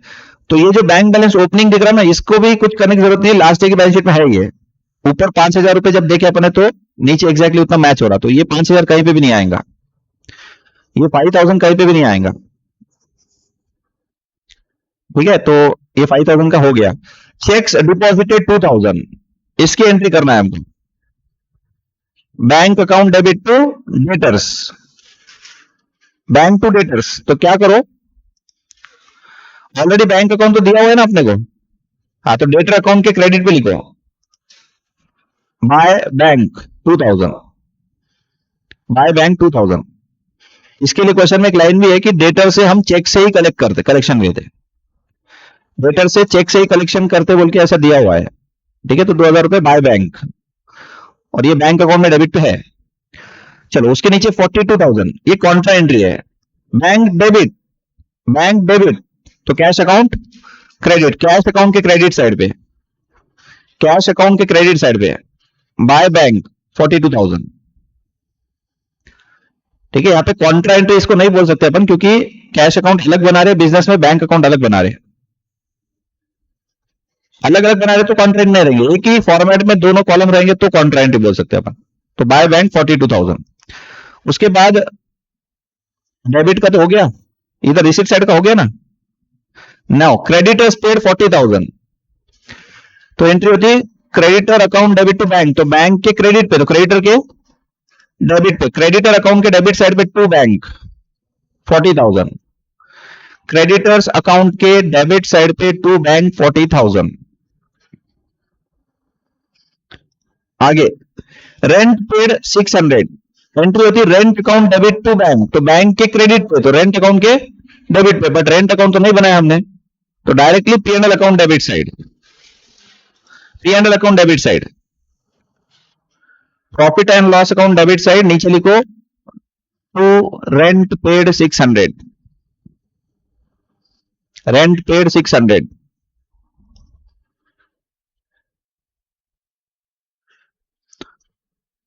Next है expenses other than Sunday expenses 3,000, entry क्या करेंगे, expenses account debit to bank, तो ये एक्सपेंसेस को हम P&L में डायरेक्ट लिख देंगे, डायरेक्ट लिख देंगे। ब्रैकेट में क्या लिखना है, एक्सपेंसेस, ब्रैकेट में अदर देन सन्डे एक्सपेंसेस, ऐसे लिखना है, ऐसे लिखो, देखो expenses other than Sunday expense 3,000, expenses other than Sunday expenses 3,000 हो गया, ये 3,000 का भी। और लास्ट में दिया बैलेंस ऑन 1 अप्रैल 5,400, 31 मार्च का भी यही बैलेंस रहेगा, 1 अप्रैल का बैलेंस 31 मार्च का भी बैलेंस रहता, तो 31 मार्च का बैलेंस हमको चाहिए, तो कहां लिखेंगे, बैलेंस शीट में असेट साइड, कैश अकाउंट का बैलेंस नहीं है वो, that is a bank account, तो बैंक अकाउंट का क्लोजिंग बैलेंस बैंक का रहेगा ना, तो बैलेंस शीट में लिखो 5,400। अरे कैश मिसिंग है ना, तो कैश मिसिंग है तो बैलेंस कैरी डाउन तो जीरो रहेगा ना वहां पे, तो कैश अकाउंट में तो नहीं लिखना है बैलेंस कैरी डाउन। क्वेश्चन में क्या दिया, कैश मिसिंग है मंडे को 1 अप्रैल को, तो इसका मतलब 31 मार्च का जो भी कैश बैलेंस था वो पूरा मिसिंग है, तो वहां पे बैलेंस कैरी डाउन नहीं लिखेंगे हम, तो ये बैंक बैलेंस लिख दिया 5,400।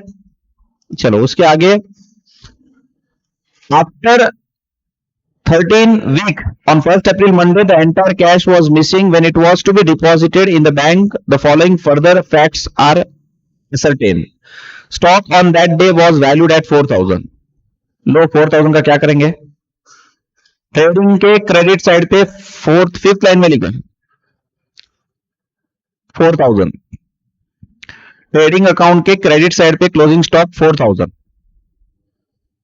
ट्रेडिंग के क्रेडिट पे, और बैलेंस शीट में asset side closing stock 4000, balance sheet asset side closing stock 4000। हो गया यहां तक? Second point, sundry debtors amounting to 20,000 as per diary.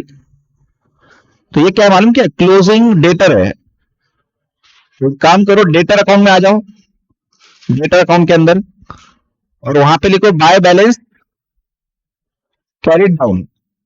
Carried down कभी भी नीचे लिखते हैं अपन, by balance carried down 20,000, by balance carried down 20,000। और सेकेंड इफेक्ट, करंट ईयर की बैलेंस शीट में असेट साइड, बैलेंस शीट में से एक ही बना रहे अपन, तो सन्ड्री डेटर्स 20,000, सन्ड्री डेटर्स 20,000। यहां तक हो गया। अब बारी है sundry creditors. Sundry creditors were 8,000 as per unpaid bill file. Creditors account के अंदर to balance carried down, creditors account के अंदर to balance carried down 8,000, to balance carried down 8,000। और करंट ईयर के बैलेंस शीट में liability side sundry creditor 8,000, sundry creditor 8,000। उसके बाद find out the amount of cash missing and prepare trading PNL account balance sheet 31 मार्च के बनाना है, ignore depreciation. तो अब question में कुछ पेंडिंग छोड़ के आए थे अपन, देखो यहाँ पे कुछ भी रखे वाला है क्या पेंडिंग? इंफॉर्मेशन बहुत सारी है जो यूज नहीं करें हमने, तो अब वो लिंक लगाने पड़ेंगे अपने को। सबसे पहले तो मैं बोल रहा हूं ये 20% प्रॉफिट ऑन सेल है ना, इसका कुछ यूज कर सकते हैं हम।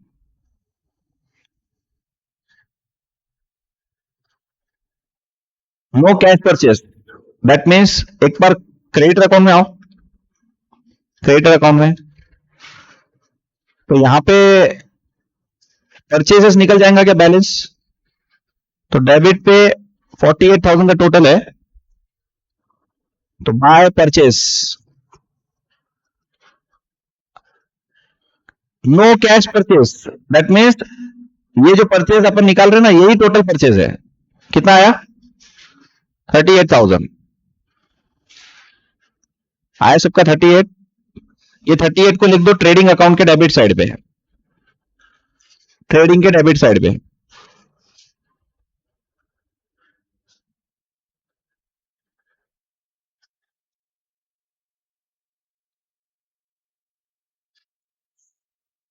अब इन्वेंट्री का थोड़ा सा यूज करना पड़ेगा। इन्वेंट्री चैप्टर में हमने एक फॉर्मूला देखे थे कॉस्ट ऑफ गुड्स सोल्ड का, opening stock add purchases add direct expenses, अगर कुछ है तो, ये क्वेश्चन में नहीं है डायरेक्ट एक्सपेंस कुछ भी, लेस क्लोजिंग स्टॉक। तो अभी उन्होंने जो दिया ना कि प्रॉफिट का परसेंटेज कितना दिया है, 20% प्रॉफिट ऑन सेल, तो मुझे बोले कॉस्ट का परसेंटेज कितना है, 25। तो अगर मैं opening stock add purchases less closing stock करूं, तो मैंने कितना माल बेचा कॉस्ट का वो पता चल जाता, कॉस्ट ऑफ गुड्स सोल्ड पता चल जाता। और वो अगर मतलब वो जो है वो 75 रहेगा, क्योंकि प्रॉफिट 25 बोल रहे हैं ना अपन कॉस्ट का। देखो एक मिनट रुको, इसका वर्किंग नोट बनाना पड़ेगा। फिलहाल में तुम क्या करो, opening stock add purchase less closing stock करो, कितना हो रहा है, कितना आया? 40, opening stock add purchase less closing stock 44,000। सुनो, 100 रुपीज का अगर सेल है, यहां पे एक एग्जांपल ले रहा मैं, 100 रुपीज का सेल है, तो उसपे 20 प्रॉफिट है, 20 प्रॉफिट है ना, 20% प्रॉफिट ऑन सेल क्लियर बोले वाला है। तो इसका तो कॉस्ट कितना है, 80। 44,000 अगर 80 है तो कितना 100 है, सेल आ जाता कितना 55, 55,000 आ गया। अच्छा एक मिनट, ये टोटल सेल है, क्वेश्चन में हिंट दिया credit sales are few, that means there is a cash sale also, credit sales are few. तो सुनो, अभी इससे तुमको एक चीज तो मिल गया, क्या? टोटल सेल, टोटल सेल मिल गया तुमको, ये टोटल सेल है। अब अपने को ये चाहिए कि इसमें कैश कितना है और क्रेडिट कितना है। एक मिनट, इसके लिए पहले एक वर्किंग नोट बना लेंगे, ये समझ में तो आ गया, इसका वर्किंग नोट बनाओ, एक वर्किंग नोट बना लो इसका, एक नीचे ऊपर लिखो कैलकुलेशन ऑफ सेल्स। 55,000 समझ में आ गया, लेकिन उसका बाइफरकेशन कहां निकलेगा वो देखेंगे। इसका एक वर्किंग नोट बना लो। Opening stock 10,000, opening stock 10,000,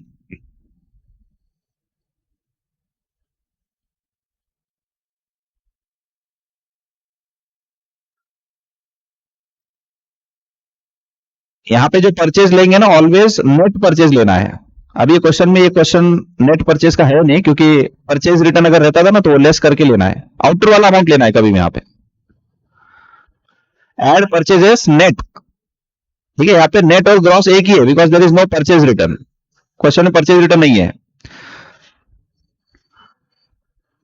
less closing stock 4,000,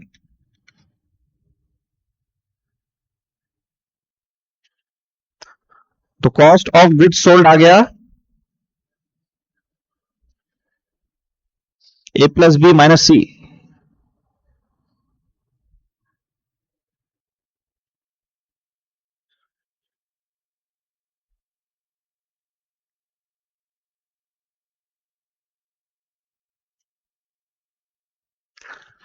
cost of goods sold 44 आ गया क्या। Gross profit ratio on sale given 20%,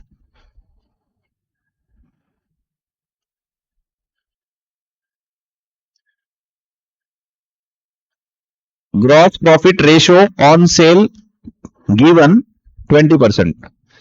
तो यहां पे लिखो नीचे, gross profit ratio on cost is equal to, मतलब ब्रैकेट में लिखना है 20% on sale is equal to 25% on cost.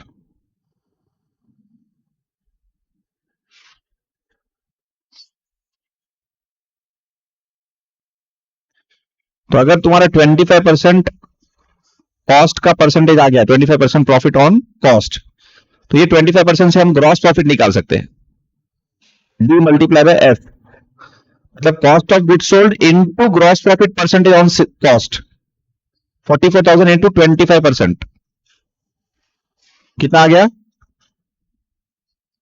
11,000। और अब निकाल सकते हैं sales, sales is equal to cost of goods sold plus gross profit, sales is equal to cost of goods sold plus gross profit.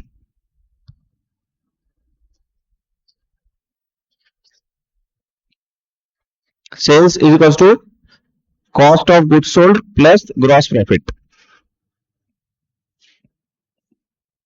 Cost of goods sold plus gross profit.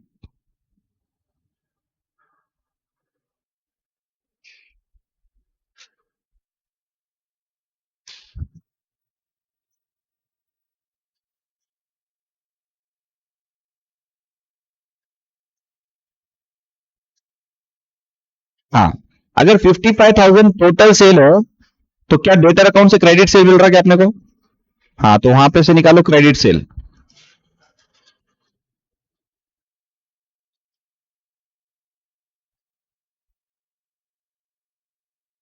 Credit sale निकालना है।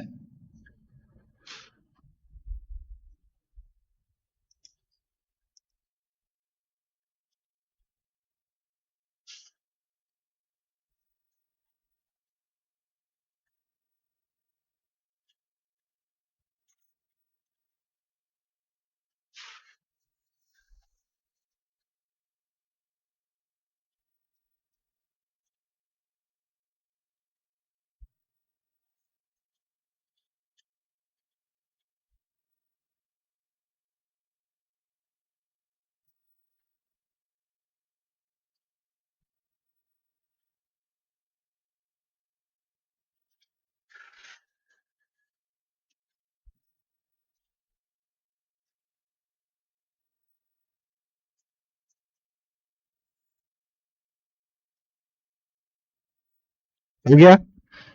अच्छा, 7,000 अगर आ गया तो 55 में से 7000 less करो। एक मिनट, ये पहले ये 7000 को अपन पहले है ना ट्रेडिंग के क्रेडिट पे लिखेंगे, ट्रेडिंग अकाउंट के क्रेडिट साइड पे। By sales cash 48,000 credit 7,000।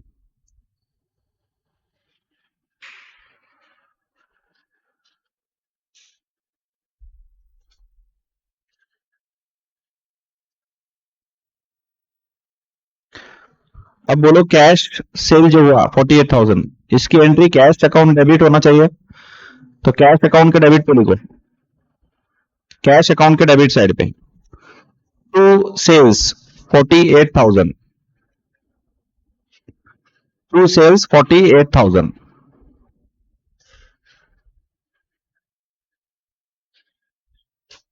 To sales 48,000। Debtor account close हो गया, क्रेडिटर क्लोज हो गया।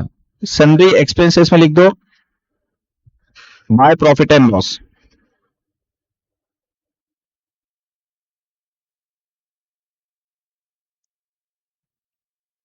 सन्ड्री एक्सपेंसेस में लिख दो by profit and loss account.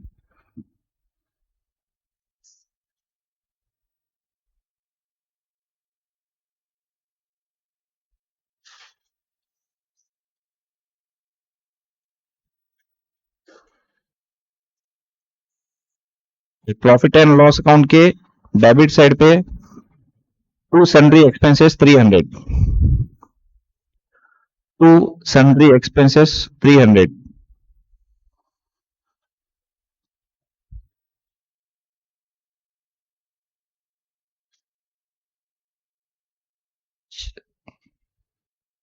तो अब कैश अकाउंट में देखो कितना आ रहा बैलेंस,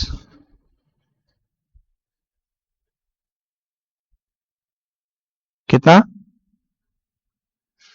तो लिख दो cash lost by theft 3100, cash lost by theft 3100।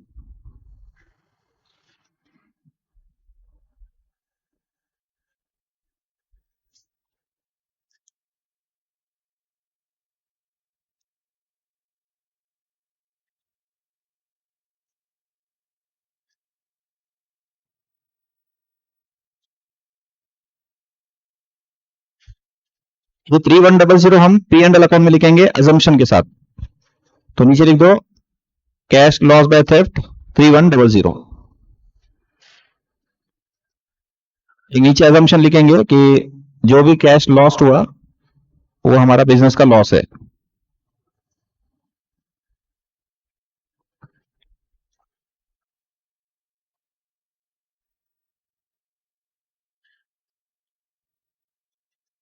ठीक है, तो ये लाइन लिख लो नीचे क्वेश्चन में, assuming that assuming that cash lost by theft, cash lost by theft is irrecoverable, is irrecoverable,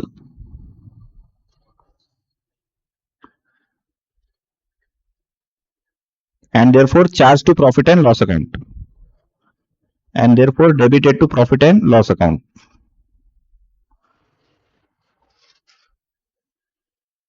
and therefore debited to profit and loss account।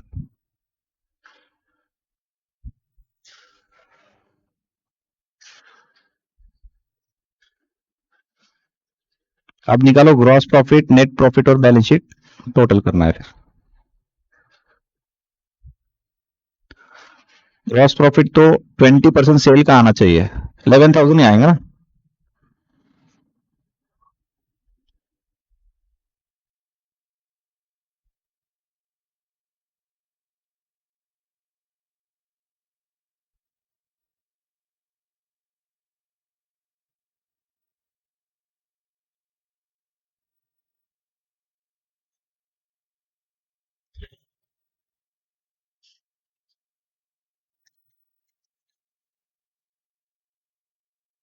₹4,000।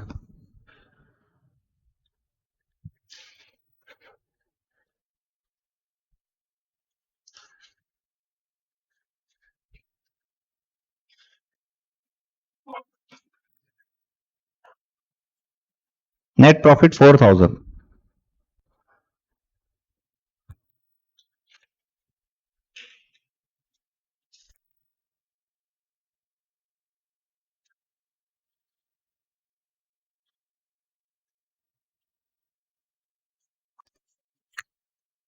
Add net profit 4,000, 51,400.